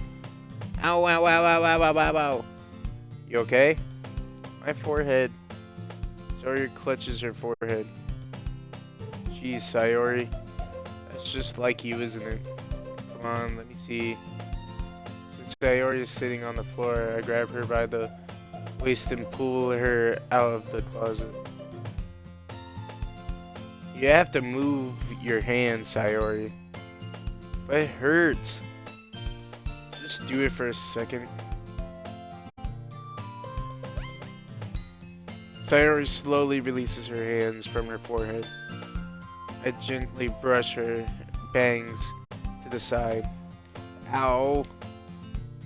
Sorry. There's a huge red mark on the center of her forehead. A bump is starting to form as well. Man, that's gonna swell up. I should find you some ice. We pickle. Where would I even find ice around this time? I guess I could... A cold drink would do. You don't have to. I'm fine with looking like a unicorn. Even wincing from the pain, Sayori makes a silly joke. What are you saying? I'll be right back, okay? Okay. I pass Sayori on the shoulder and run out into the hallway. I locate the nearest vending machine. What should I get? Doesn't really matter since it will be used as an ice pack rather than a drink. But I know Sayori likes apple juice, so I purchased that one. In just a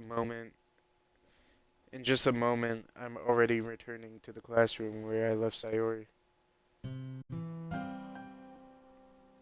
She has one palm on her forehead and is using the other hand to clumsily scoop crayons back into the box. At least they were already in the wrong spot before I spilled them. Sayori here.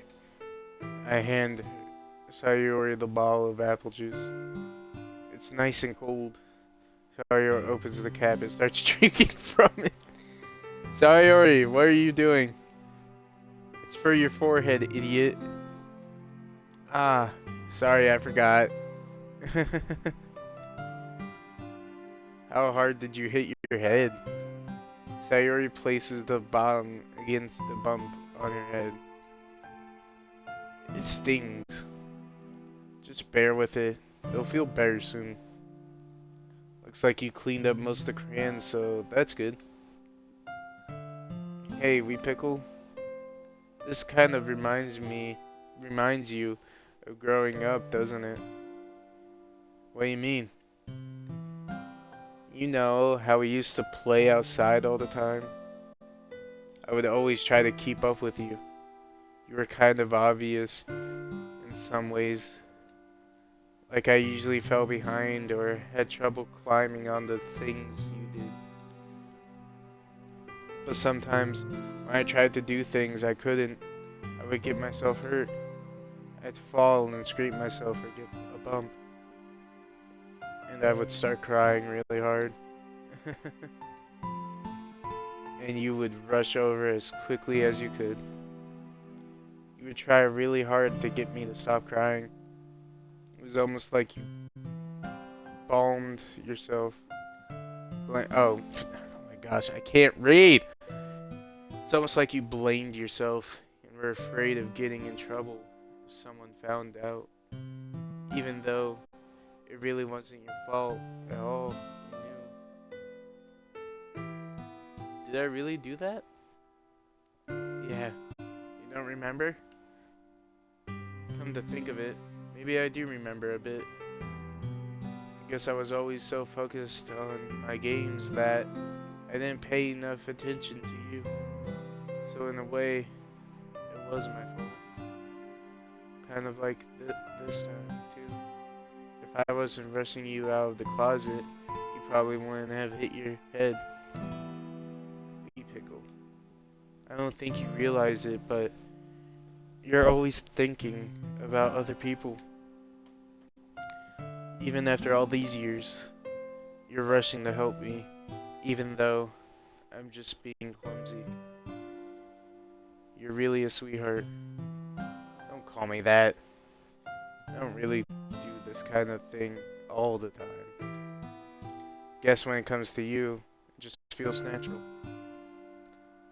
Before I even know it, I'm treating you like that.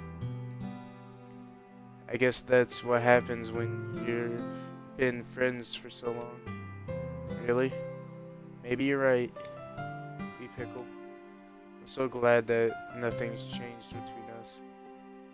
Do you think it'll be like this forever? Forever? If I'm honest to myself, there's no telling where we'll each end up for college or after that. So, it wouldn't be fair for me to make any promises. But, well, I hope so. It's been this long already, right? I can imagine you ever changing. So my hopes are up. I'm so happy. Sayori has whimsical expression in her eyes. We remain silent for a moment. She's so silly and clumsy on the outside that when I see her deep in thought like this, it makes me not want to disturb her. Guess we should go back. I don't want to worry Monica, you know. Good luck with that. She's gonna see your forehead either way. Not if I hide it under my bangs. Sayori hops to her feet. Aha!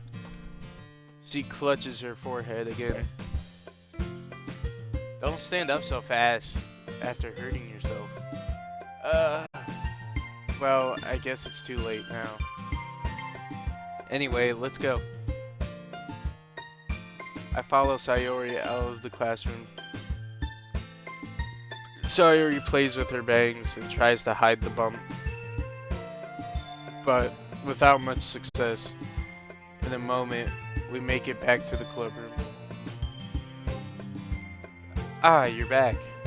Good timing. I was just about ready to start with sharing our poems. Sayori, your forehead. She's fine, don't worry about it. I was playing with the crayons and smacked my forehead into the shelf. Oh, anyway. Were you able to find everything we needed? Uh-huh. I have it right. Sayori frantically glances around her, so I forgot all of the stuff. Calm down, Sayori. I have it all right here. I swear. It's like taking care of a child, I swear, bro. I swear.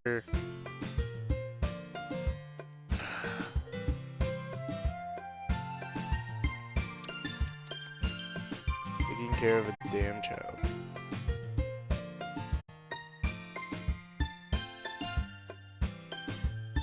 Alright. Found the poster paper too.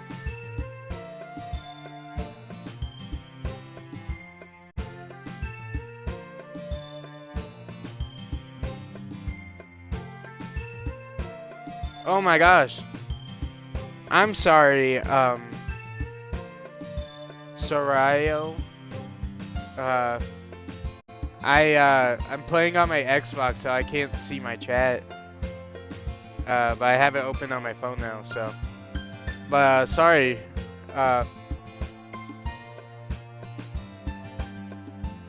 Who's your favorite, Yuri or Monica?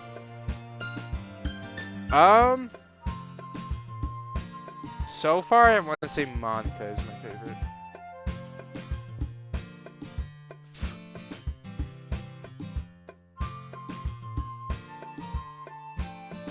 Sounds like you ended up doing all the work, Wee Pickle.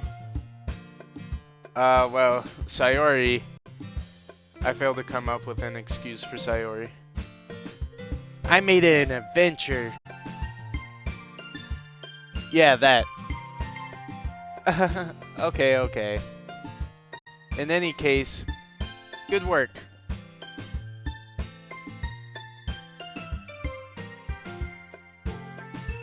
Oh, almost dropped my phone. I need to see my chat. Hold up.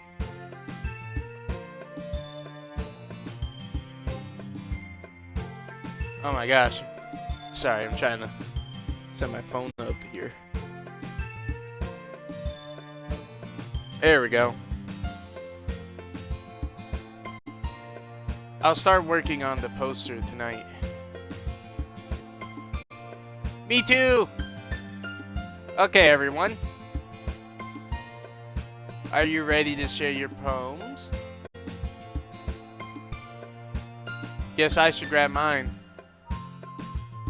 After making sure the crayon box is closed tightly, I return to my seat. Who should I show my poem to first? Gotta do Sayori first. We gotta. Wee Pickle! I really love your poems. I can't believe you've been hiding these from me.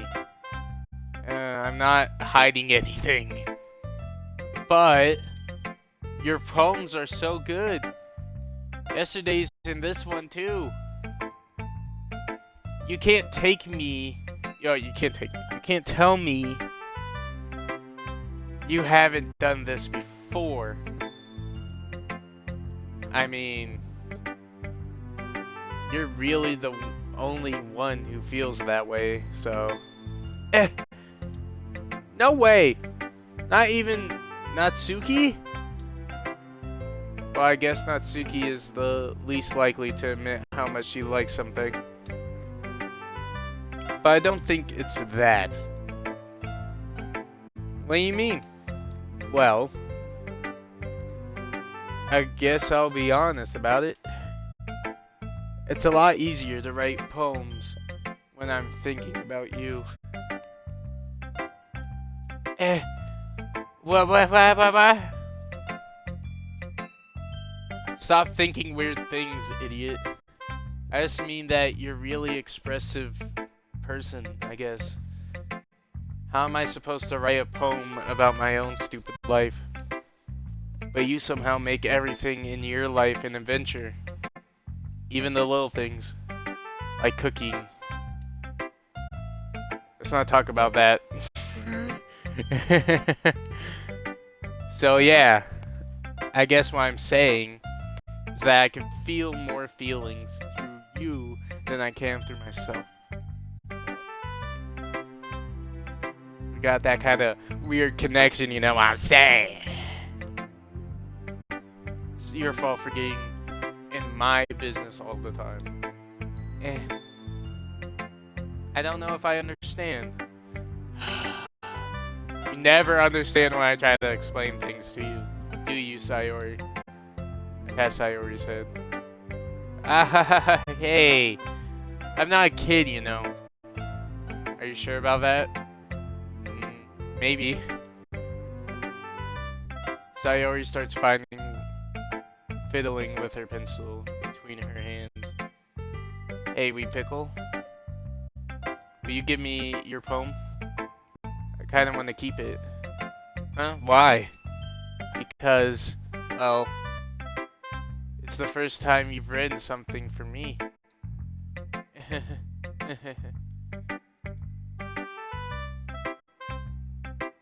Sayori, you completely misunderstood. I didn't write this for you. Are you even listening anymore? Well, whatever. I'll give it to you when we're done. Really? Snap. Ah! I broke my pencil. Sayori hastily bends down to pick up pieces she dropped. But being inattentive of her surroundings, she bumps right into me. Sorry. It's fine, it's fine. I'll get it for you. I bend down and pick up the broken pencil. Sayori clutches the desk beside her to support herself, knees shaking. I'm a little clumsy today. Let's sit down, Sayori. Yeah. I grab Sayori's arm and help her sit at the desk. Anyway, I still haven't read your poem. Oh. Sorry, I forgot about that. But it's not as good as yours. Jeez, don't worry. I'm sure I'll like it. Bottles. I pop off my scalp like the lid of a cookie jar. It's the secret place where I keep all my dreams. Little balls of sunshine and rubbing together like a bundle of kittens. I reach inside with my thumb and 4 fingers and pluck one out. It's warm and tingly, but there's no time to waste. I put it in a bottle to keep it safe, and I put the bottle on the shelf with all of the other bottles. Happy thoughts, happy thoughts, happy thoughts in bottles, all in a row. My collection makes me lots of friends. Each ball a starlight to make amends. Sometimes my friend feels a certain way. Down comes a bottle to save the day. Night after night, more dreams. Friend after friend, more bottles. Deeper and deeper my fingers go. Like exploring a dark cave, discovering the secrets hidden in the nooks and the crannies. Digging and digging. Scraping and scraping. I blow dust off my bottle caps. It doesn't feel like time elapsed. My empty shelf could use some more. My friends look through my locked front door. Finally, all done. I open up and in come my friends. And they come in such a hurry. Do they want my bottles that much? I frantically pull them from the shelf, one after another, holding them out to each and every friend, each and every bottle. But every time I let one go, it shatters against the tile between my feet. Happy thoughts, happy thoughts, happy thoughts, happy thoughts, and shards all over the floor. They were supposed to be for my friends who aren't smiling. They're all shouting, pleading something, but all I hear is echo, echo, echo, echo inside my head. Damn.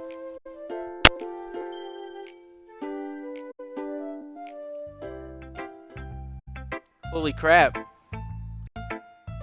Sayori. Gosh, I can't read. Sayori, did you really write this? Of course I did. Didn't I tell you yesterday I was gonna write the best poem ever? Yeah, but I mean, I didn't expect something like this coming from you. Monica taught me a whole lot. I've been really in touch with my feelings recently. I see that it's almost kind of creepy. Creepy? Well, not exactly. Maybe because I'm so used to you being cheerful. Well, never mind. I'm thinking too hard about it. The point is, it came out good, so you should be proud of it. Aw, thanks. I feel like I was meant to express myself this way. It even helps me understand my own feelings a little bit better. Writing is like magic. You've gotten pretty passionate about this, huh? I hope you keep it up. Yeah! Writing's the best. I'm gonna keep writing until I die. Don't get ahead of yourself. Sayori's always had a habit of getting obsessed with something before dropping it no more than a week later. I wonder if this is one of those times. But seeing the passion in her eyes makes it hard for me to be pessimistic.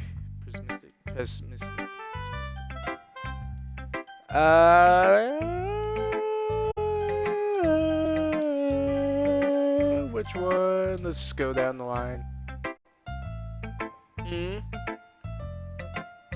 Well, it's not really any worse than your last one. But I can't really say it's any better either. Phew. Huh? You? What? Well, anything that isn't a train wreck, I'll take as a win. And I get the feeling you're probably the most critical. Hey! What makes you... Wait, maybe that was a compliment? Glad to see someone recognizes my experience. Well then, keep practicing and maybe you'll be as good as me someday. That's, something tells me Natsuki completely missed the point. Come to think of it, this kind of reminds me of Sayori's poem from yesterday. You think so? Yeah, well I guess if you've been friends with her for so long, you might be on the same wavelength. But you never really struck me as her type. Sayori has a type all of a sudden? Well, I don't know, but honestly, how can someone so fluffy spend so much time with someone like you? It's like she's dragging around a dead weight. That was a little unnecessary. But think of it this way. If it weren't for me... Oh!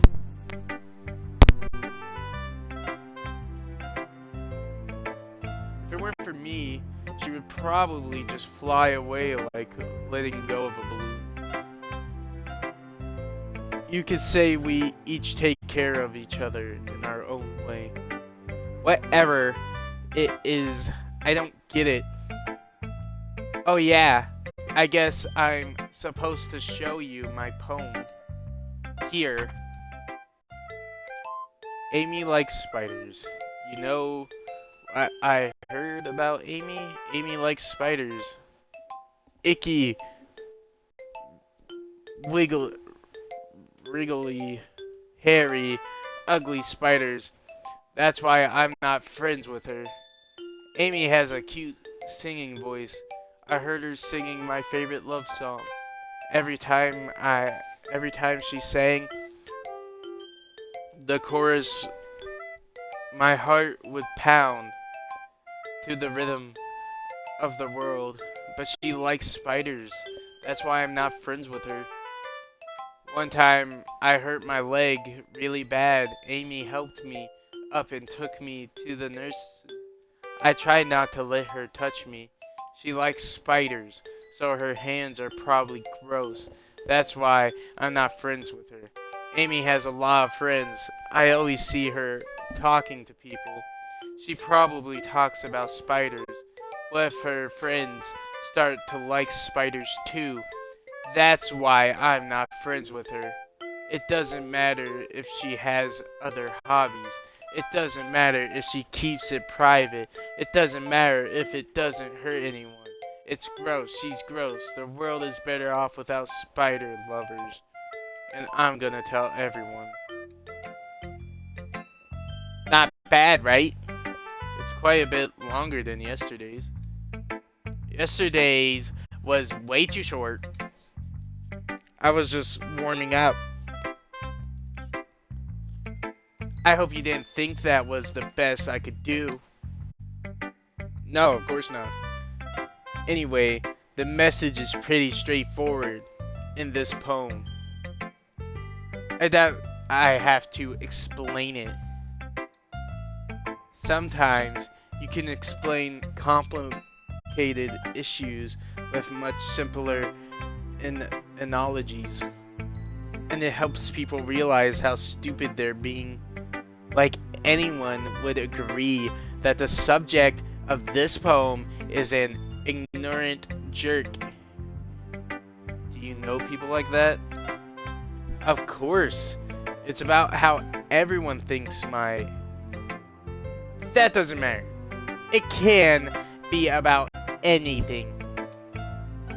I wrote it to be easy to relate to. Everyone has some kind of weird hobby or a guilty pleasure. Something that you're afraid if people find out, they'd make fun of you or think less of you. But that just makes people stupid. Who cares what someone likes as long as they're not hurting anyone? And it makes them happy.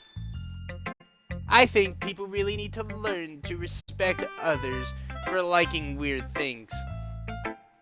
Well, you're definitely right. At least I can relate to that. And I'm sure a lot of people can too. It's what I do best, after all. I don't like writing unless there's a good message to take away from it. Like, conveying emotion is important. But I want to make people think, not just feel. Remember that. I'm gonna write a good one for tomorrow, too. So look forward to it. Yuri. Let's see what you've written for today. Well done, wee pickle. Your skills are already improving. Really? Thanks, Yuri. Coming from you, that means a lot. It's nothing. I'm just happy to help inspire fellow writers. I know you're new to this, so don't worry so much if it seems like you can't get your poem to feel perfect. You don't need to be afraid to be a little more daring. Metaphors can go a long way. Don't feel like you need to work your brain like turning a bunch of gears. Try letting your mind wander through your feelings and write down the things you see and hear. That's one way to truly enable your reader to see into your mind. It's a very intimate exercise. I see. That's a certainly interesting technique. Thanks for sharing. I have, well, an example of that if you'd like to read it. Of course. Is this the poem you wrote for today? Yuri nods and timidly hands me her poem. The raccoon, it happens in the dead of night while I was slicing bread for a guilty snack. My attention was caught by the scuttling of a raccoon outside my window. That was, I believe, the first time I noticed my strange tendencies as an wandering human. I gave the raccoon a piece of bread, my subconscious well aware of the consequences, well aware that a raccoon that is fed will always come back for more. The enticing beauty of my cutting knife was the symptom. The bread, my longing, consistency, the raccoon, out. I can barely read her writing. I was a little more daring with this one than yesterday. I could see that. It's a lot more metaphorical. I don't know if it's my fault, but I can't begin to imagine what this poem is about. That's right. It's a bit closer to my preferred writing style. Using the poem as a canvas to express vivid imagery and conveying emotions through them. Yeah, if I take it at face value, then I can't even figure out what it's supposed to mean. Well, I think it's something that different people can relate to in their own way. I wanted to express the way it feels for me to indulge in my more unusual hobbies. It's those sorts of things I'm usually forced to keep to myself, so I sometimes enjoy writing about them. Huh, that's funny. Didn't Natsuki also write something about that? About someone being ridiculed for a strange interest? She did? Yeah. She was talking about how it doesn't matter what you're into as long as you're not hurting anybody. She's right. I mean, does she really feel that way? Yeah. That's interesting. To me, she seemed like the kind of person who would make fun of my hobbies. But I suppose that's my fault for judging, isn't it? Please don't tell her I said that. Don't worry, I have no reason to. Okay. Well, thank you for sharing with me. After all, if I hadn't learned to embrace my own weirdness, I would probably hate myself. I might be ranting a little bit now, but I'm glad that you're a good listener. Oh man, I wonder who I should show my poem to. This is a hard one. This is a little bit difficult. I have no idea who I should share this with. No idea at all.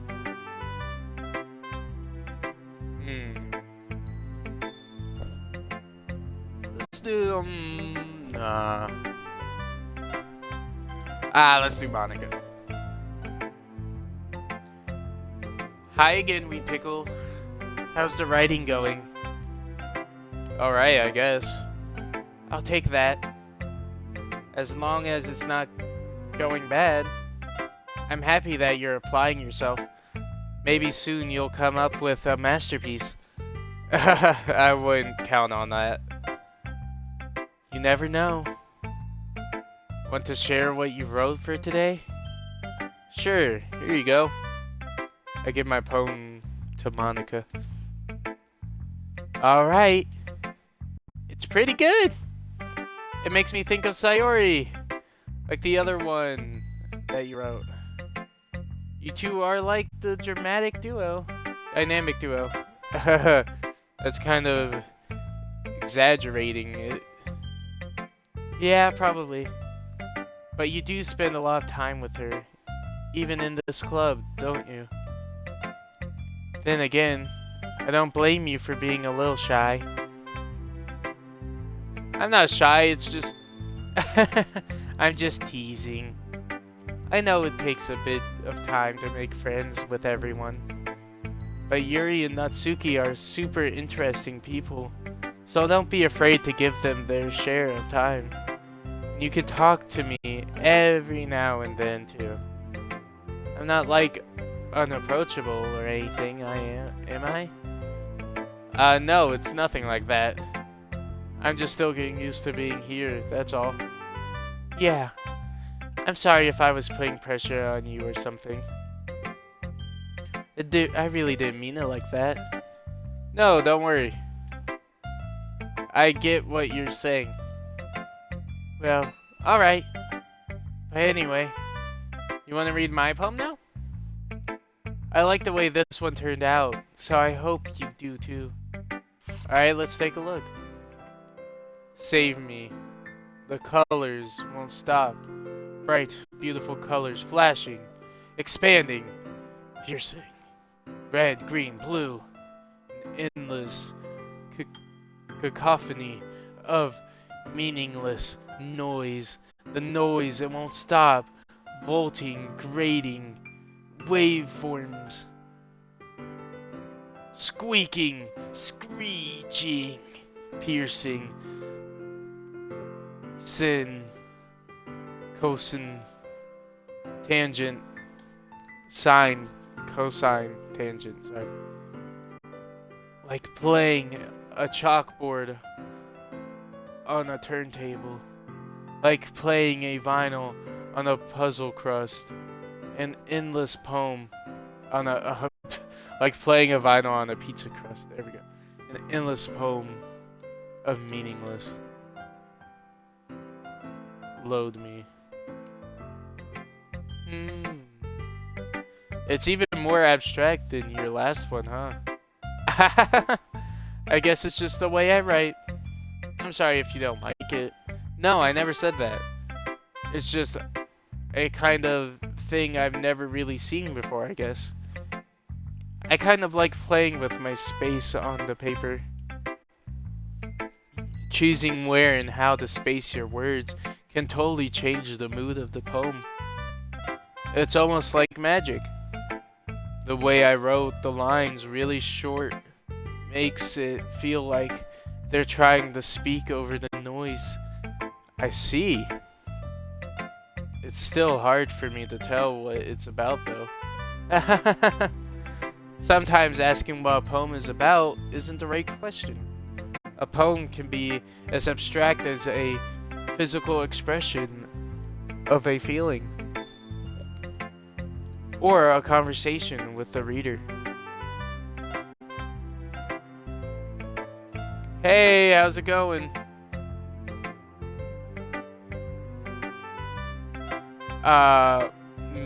Midaline YT? How's it going? Kind of.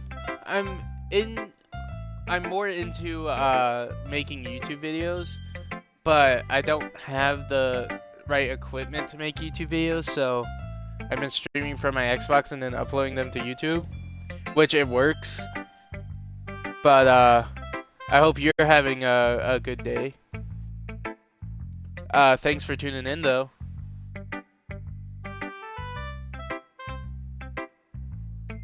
I'm definitely trying to get into streaming though. Almost dropped my phone. Can't keep it standing up. I'm playing this game because I've seen it before, but I've never really heard about it or like played it before. I've heard it's like messed up, but I'm not seeing that so far, so we'll see. We'll see how it goes.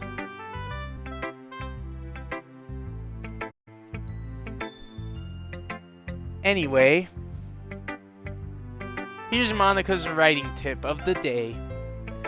Sometimes you'll find yourself facing a difficult decision. When that happens, don't forget to save your game.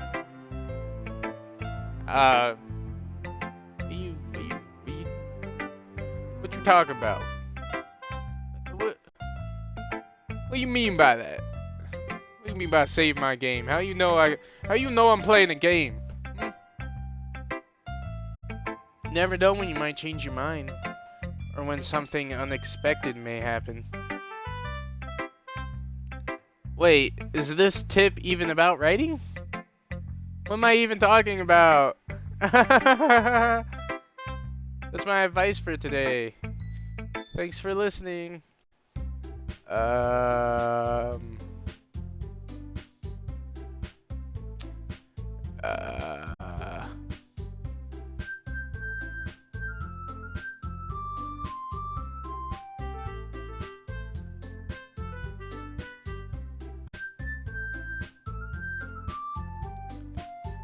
Sure, I'd definitely like to see some of your creations. Send a link to your Instagram or your YouTube. I do like making my own thumbnails and stuff though. I've been doing it for a while. I also make my friends thumbnails. So my favorite character. Okay, I'll definitely check it out. My favorite character in anime is Dio, because I'm a big JoJo fan. I'm a big JoJo fan. Alright, let me add you real quick.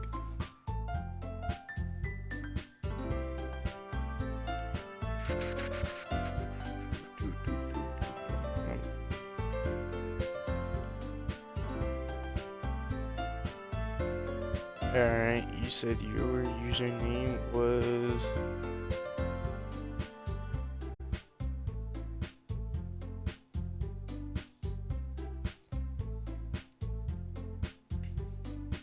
Yeah, my friend also does content creation. His name is Duo Crystal Gaming. I'm also on that channel.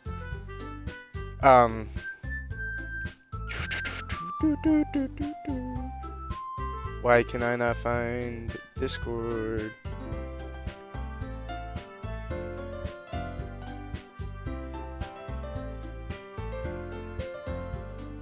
Alright, you sure got a friend request, man.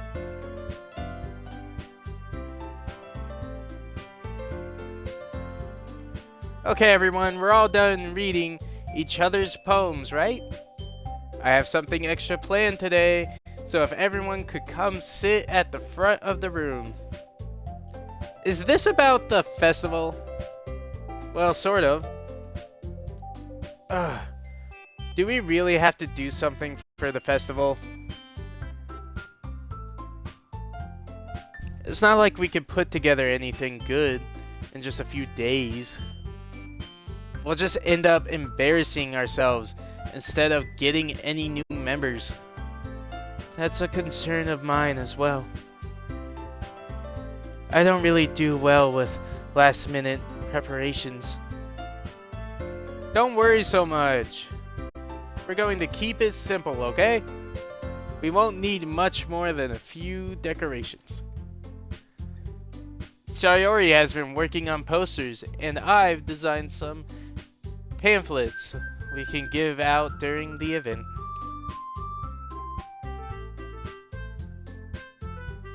Bum, bum, bum, bum.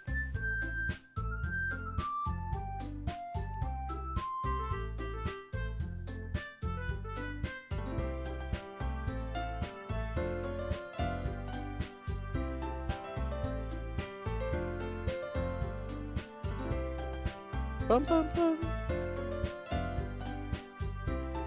But yeah,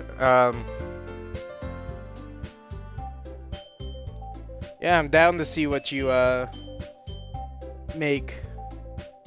Meddling. What is your favorite anime character? But that doesn't tell us what we're actually going to be doing for the event. Sorry. I thought you heard about it already. We're going to be performing. Performing? Monica. Yeah, we're going to be having a poetry performance. Each of us are going to choose a poem to recite during this event. Goku and Vegeta, those are valid. Very valid.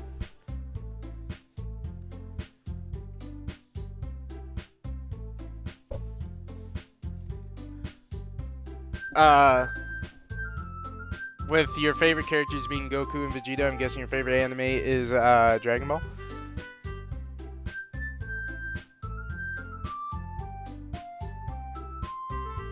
But the cool part is, we're also going to let anyone else come up and recite poems too.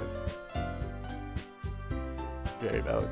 I haven't watched a lot of Dragon Ball, but I obviously know about Goku and Vegeta. I think because it was with Naruto too that I knew so much about Naruto before watching Naruto.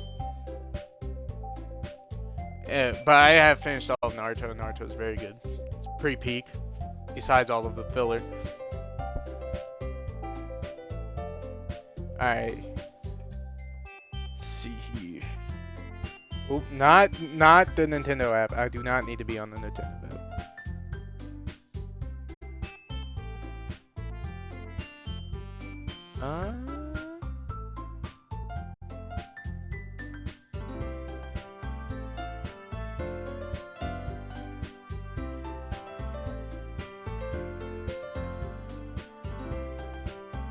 Oh wow. This is really good.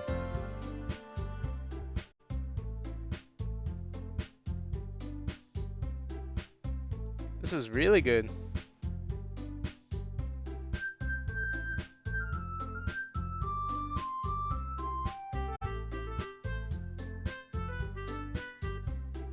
You are a very good artist. Wow.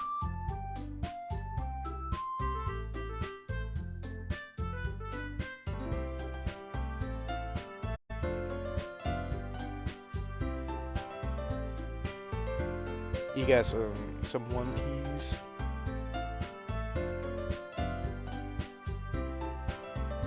Do you have like a Instagram or anything?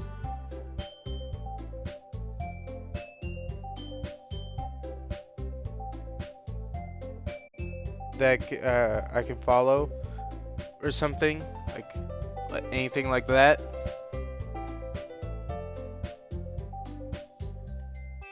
Sayori's putting it on all the posters in case anyone wants to prepare ahead of time.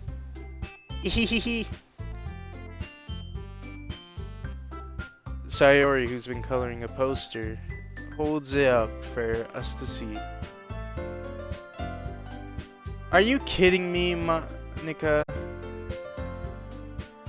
You didn't already start putting those posters up, did you? Well, I did. Do you really think it's that bad of an idea?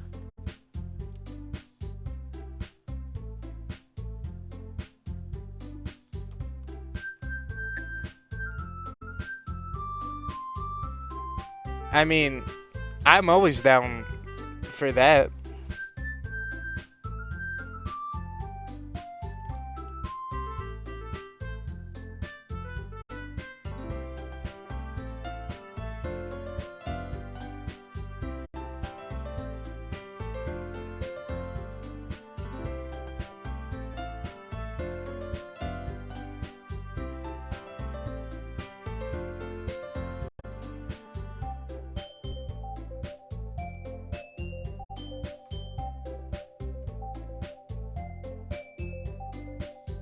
Imagining it, Yuri shakes her head in fear. Guys! No, Sayori. I understand where they're coming from. Remember that Natsuki and Yuri have never shared their poems with anyone until just a couple days ago.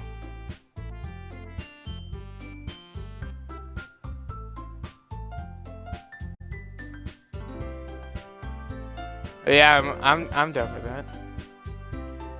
Check your DM. My.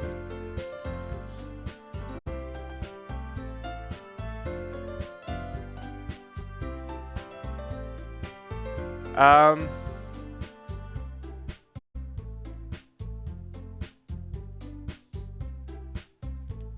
Sure. What is the pricing and stuff?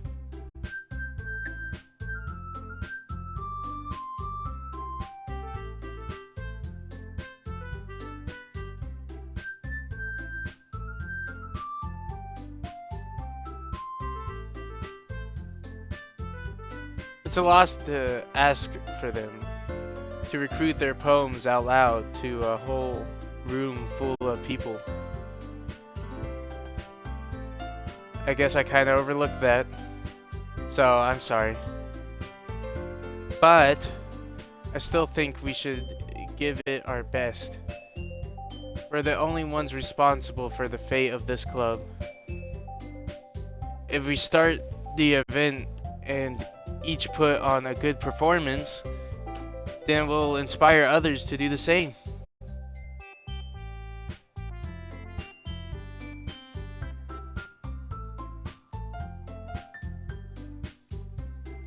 And the more people who perform, the better we'll be able to show everyone what literature is all about.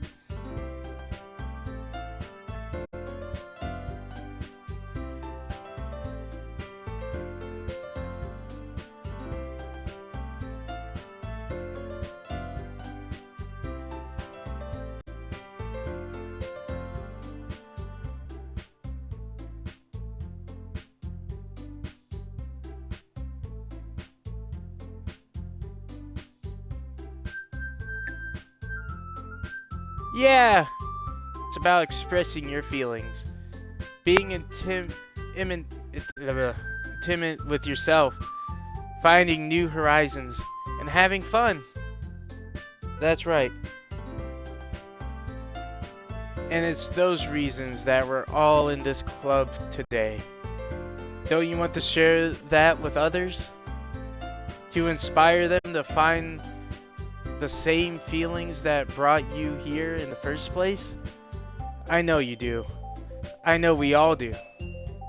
And if all it takes is standing in front of a room for 2 minutes and reciting a poem, then I know you can do it.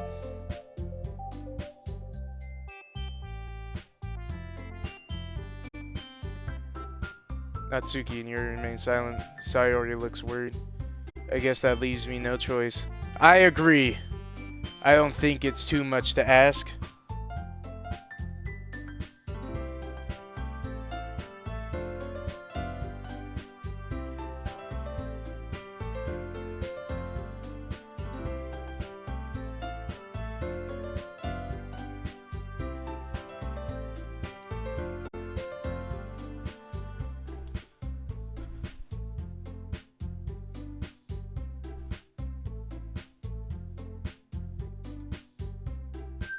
The least we can do is help them out a little bit.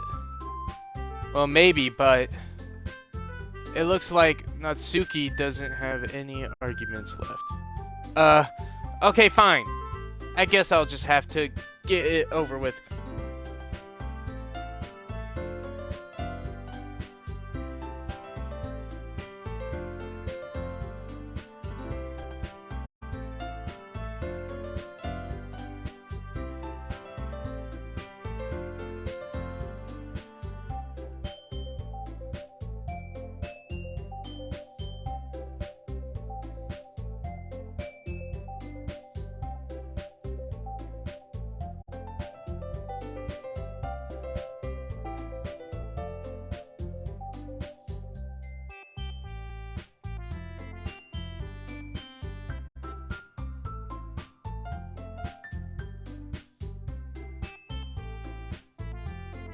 Sorry, I'm multitasking, guys. I guess I'll just have to get it over with. Alright. Phew. Thanks, Natsuki. What about you, Yuri?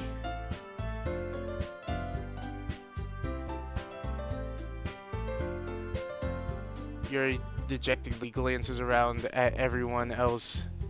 Expectant faces.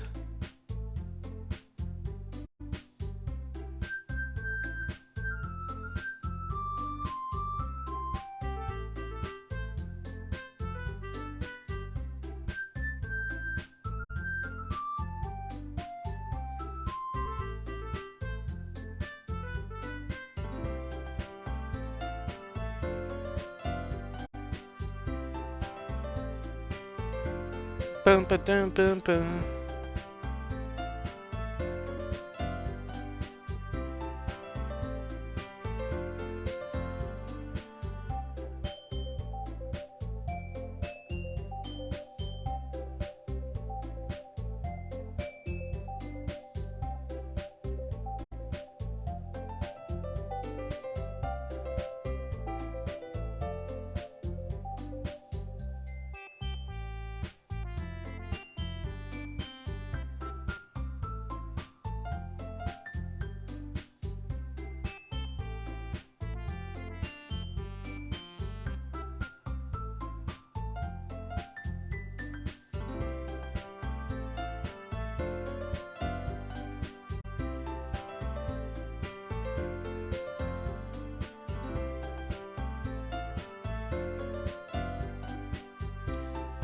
Bum bum bum bum bum.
I guess I don't really have a choice. That's everyone! You're the best, Yuri. This club is seriously going to be the death of me. Oh gosh, you'll be fine, Yuri. But anyway, let's move on to the main event.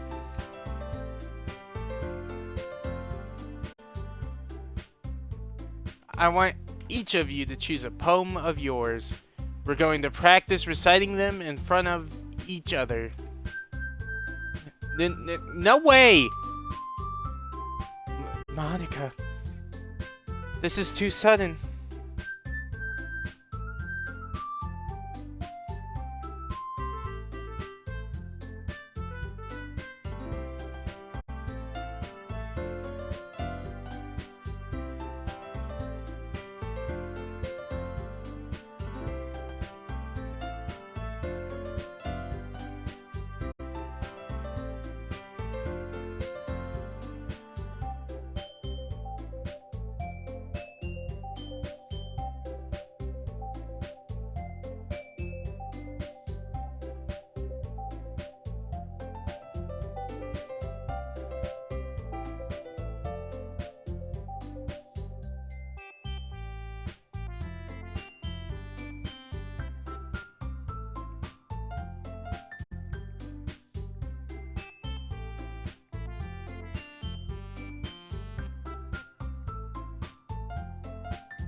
This is too sudden.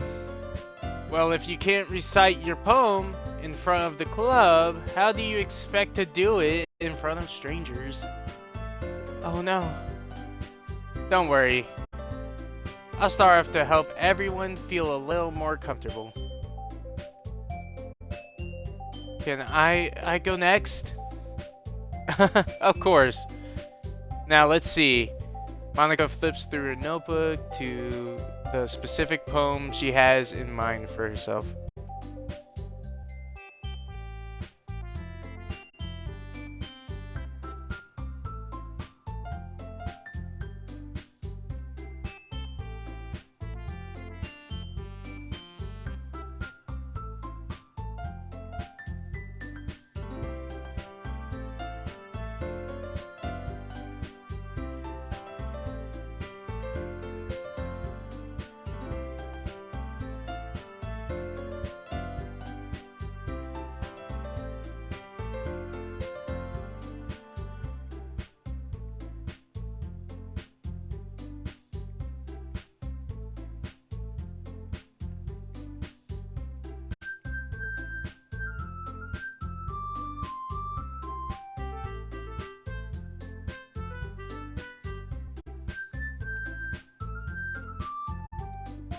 She then stands behind the podium.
The title of this poem is The Way They Fly.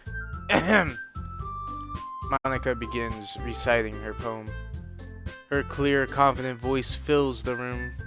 More than that, her oh my gosh, I can't read.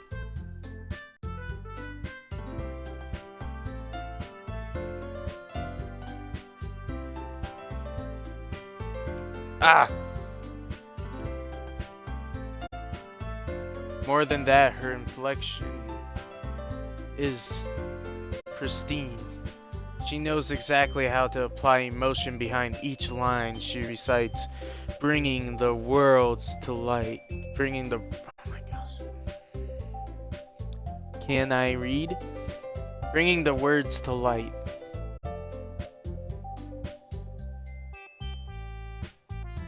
Is this something she's done before, or is she simply a natural? I glance around me. Everyone has their eyes on Monica.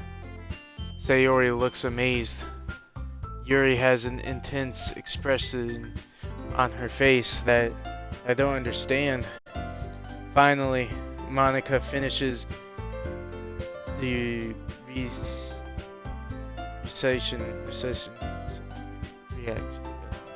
A word. The four of us applaud. Monica takes a breath and smiles. That was so good, Monica. Thank you very much. I was just hoping to set a good example. Are you ready to go next, Sayori? I'll go next. Oh, Yuri's fired up all of a sudden. Alright. Oh, Yuri's fired up for a second. Oh my gosh, I cannot. I cannot speak today, chat. I can't. I don't know what is wrong with me, but I can't.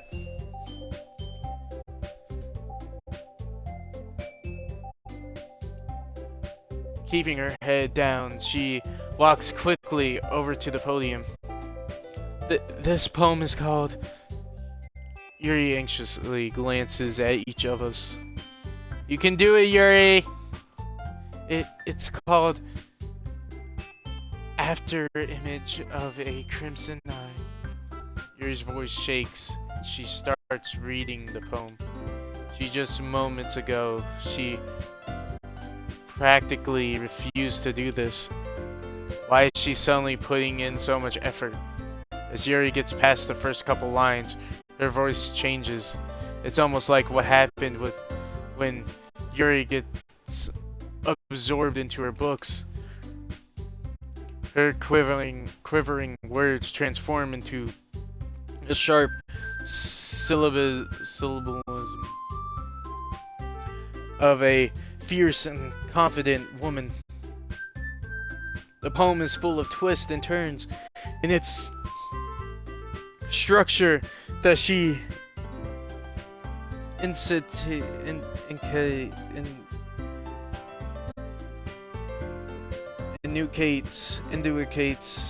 with perfect timing.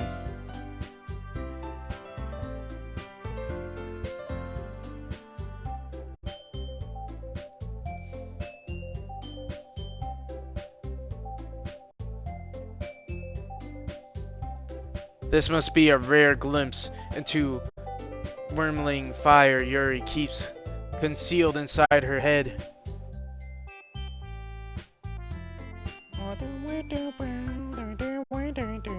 I lost my chat.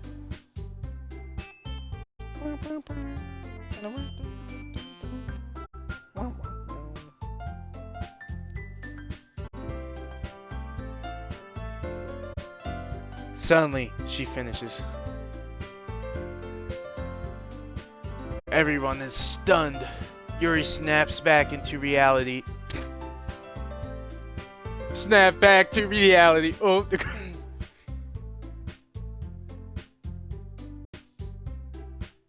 As if she bewildered even herself. It's up to me to save this situation. I'm the first to start applauding. Everyone joins me afterward, and we give Yuri the recognition she deserves. It's not that we didn't want to applaud for her, but we were caught so off guard that we must have forgotten. As we applaud, Yuri holds the poem to her chest and rushes back into her seat. Yuri, that was really good. Thank you for sharing. Looks like Yuri is down for the count. Okay, I guess I'm next then. Sayori hops out of her chair and carefully walks to the podium. This one's called My Meadow. Sorry, I giggled.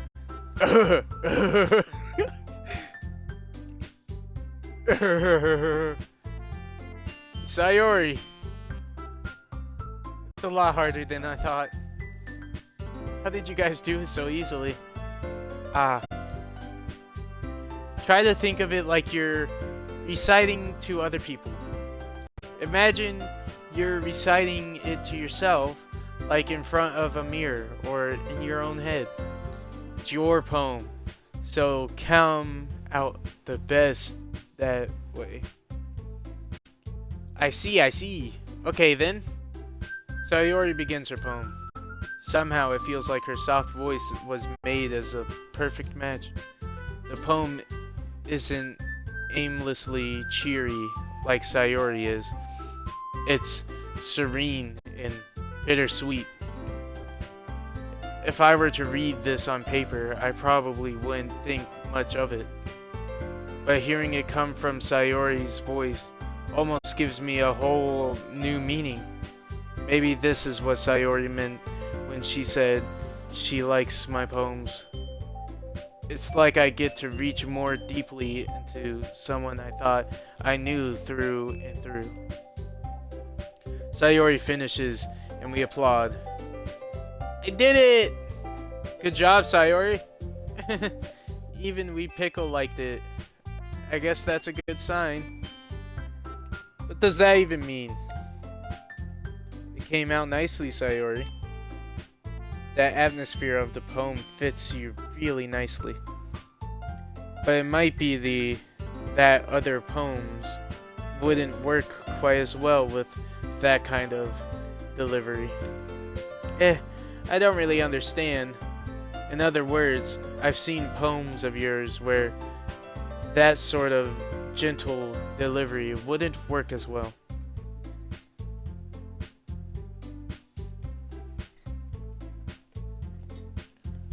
They might need a little more force behind them depending on what you're reading. Oh, I know what you mean. Well, I've been practicing that kind of thing. It's just embarrassing to do it in front of everyone. The next time, I'm going to make you pick a poem that challenges you a little more. We don't have much time before the festival, you know. Okay. Now, who's next? Natsuki. Don't make me go before we Pickle. It's not like I can compare to you guys anyway. Might as well let we Pickle lower everyone's standards a little before I have to do it. Natsuki! It's fine, it's fine. Might as well get it over with. But it's not like I have much of a selection of what to read. I'll just have to go with what I wrote for today. I stand up and step in front of the podium. Everyone has their eyes on me, making me feel terribly awkward. I recite my poem. Since I'm not exactly confident in my own writing, it's hard to put energy into it. Despite that, once I finish, I receive applause anyway. Sorry, I'm not really good as everyone else. Don't worry about it so much. I think it's less about your abilities and more about your lack of confidence in your writing. That's something that will improve over time, though. Yeah, maybe. Alrighty then. That just leaves Natsuki. Yeah. I'm going. Natsuki begrudgingly gets out of her seat and makes her way to the podium. The poem is called... Why are you all looking at me? Because you're presenting... Anyway, the poem is called Jump. Natsuki takes a breath. When she starts reciting the poem, her sour attitude disappears a little. While she's still a little unenthused, her poem has a rhythm and a rhyme to it. It's Natsuki's trademark style, and it works surprisingly well when spoken aloud. The words feel like they bounce up and down, as if giving life to the poem.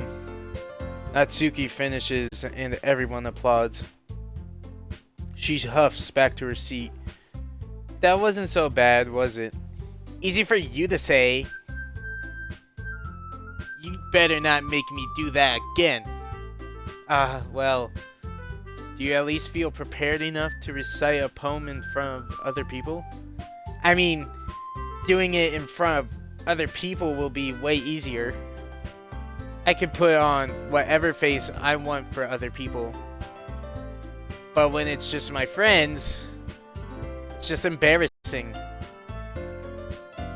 That's a surprise, Natsuki. I think it would be the other way around for me. Well, that's just how it is, so...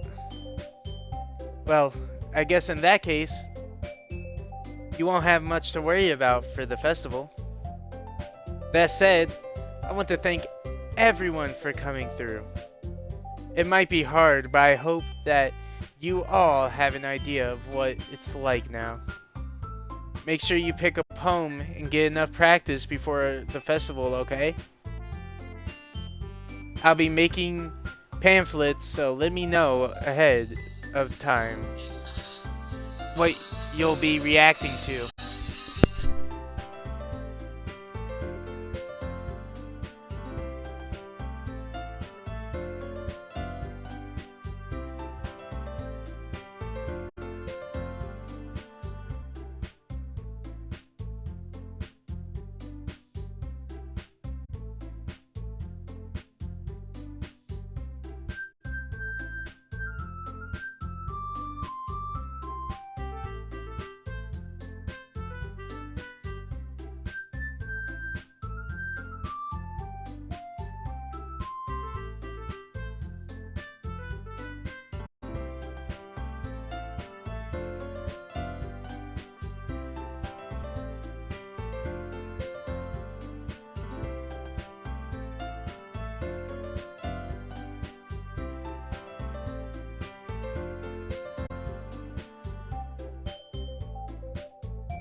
Sorry guys, I got a phone call from Pookie Bear David.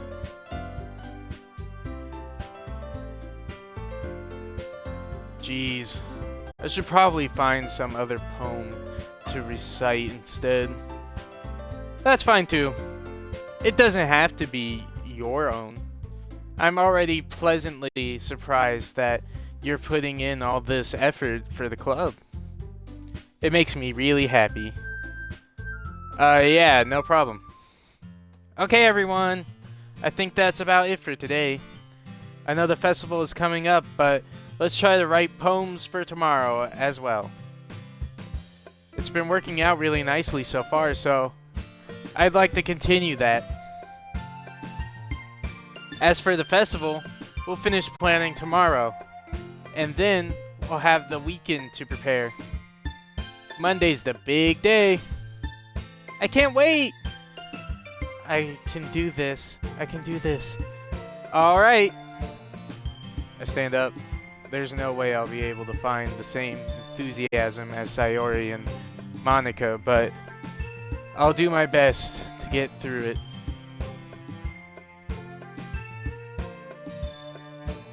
It's for the sake of the club and impressing Monica. And I'll have to do my best. Ready to go, Sayori? Yep. Look at you two. Look at you two, always going home together like that. It's kind of adorable, isn't it? Jeez, guys. Don't make such a big deal out of it. It must be a little nice, though. Well, how am I supposed to respond to that? It's okay, Wee Pickle. You don't have to say it. Whatever, let's go already. I walk home with Sayori once more. Even though it's only been a few days, a lot of things have already changed. But today, Sayori is being a little quieter than usual on the way home. Hey Sayori. Sorry, I was spacing out. No worries. I was thinking about something from earlier. I like how we get to, Sayori fumbles her words. So let's just say that one day Yuri asked to walk home with you? Huh? What would you do? What kind of question is that? You're kind of putting me on the spot here.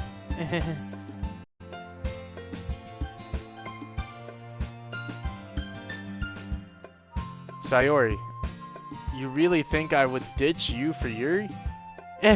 But she's so beautiful and smart. Jeez, I already see her in the club every day. Besides, you always seem to really like going home together. I wouldn't just ruin that for you. You're so silly, Wee Pickle. You think about me too much sometimes. Yuri would deserve it if she wanted it, so... Sayori, I've already made up my mind. I really can't figure you out sometimes. Sorry. Besides, what's the point in speculating something that's never going to happen? Conversation trails off. It's kind of a weird thing for Sayori to care so much about. But I wanted to respect her and keep her happy too.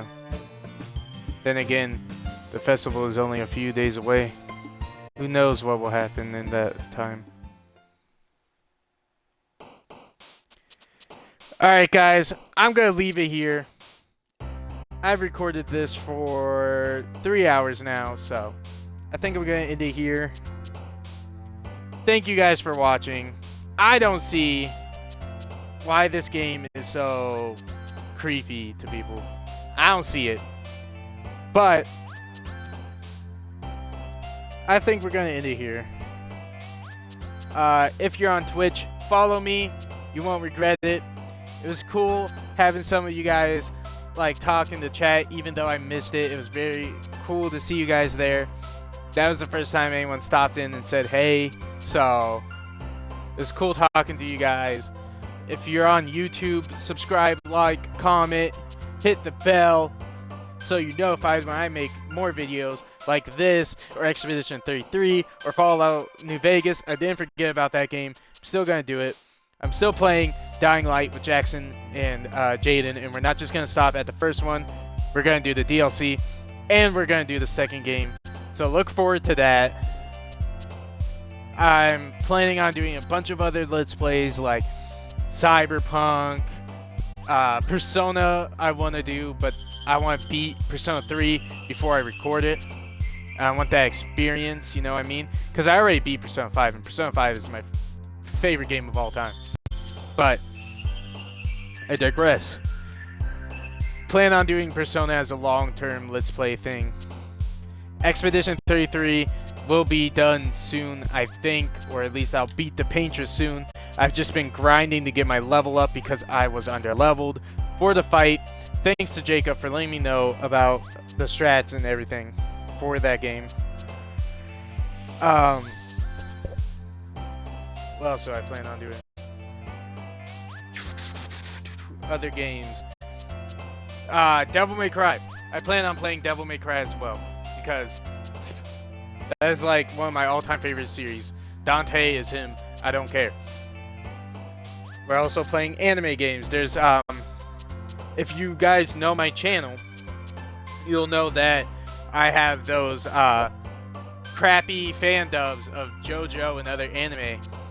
Me and Jackson, probably Jaden, David maybe, we're gonna get a bunch of people in. We're gonna do battles and stuff, but we're only gonna voice those characters. So like in the JoJo game. But other than that, I'll catch you guys later. Thanks for watching. Bye!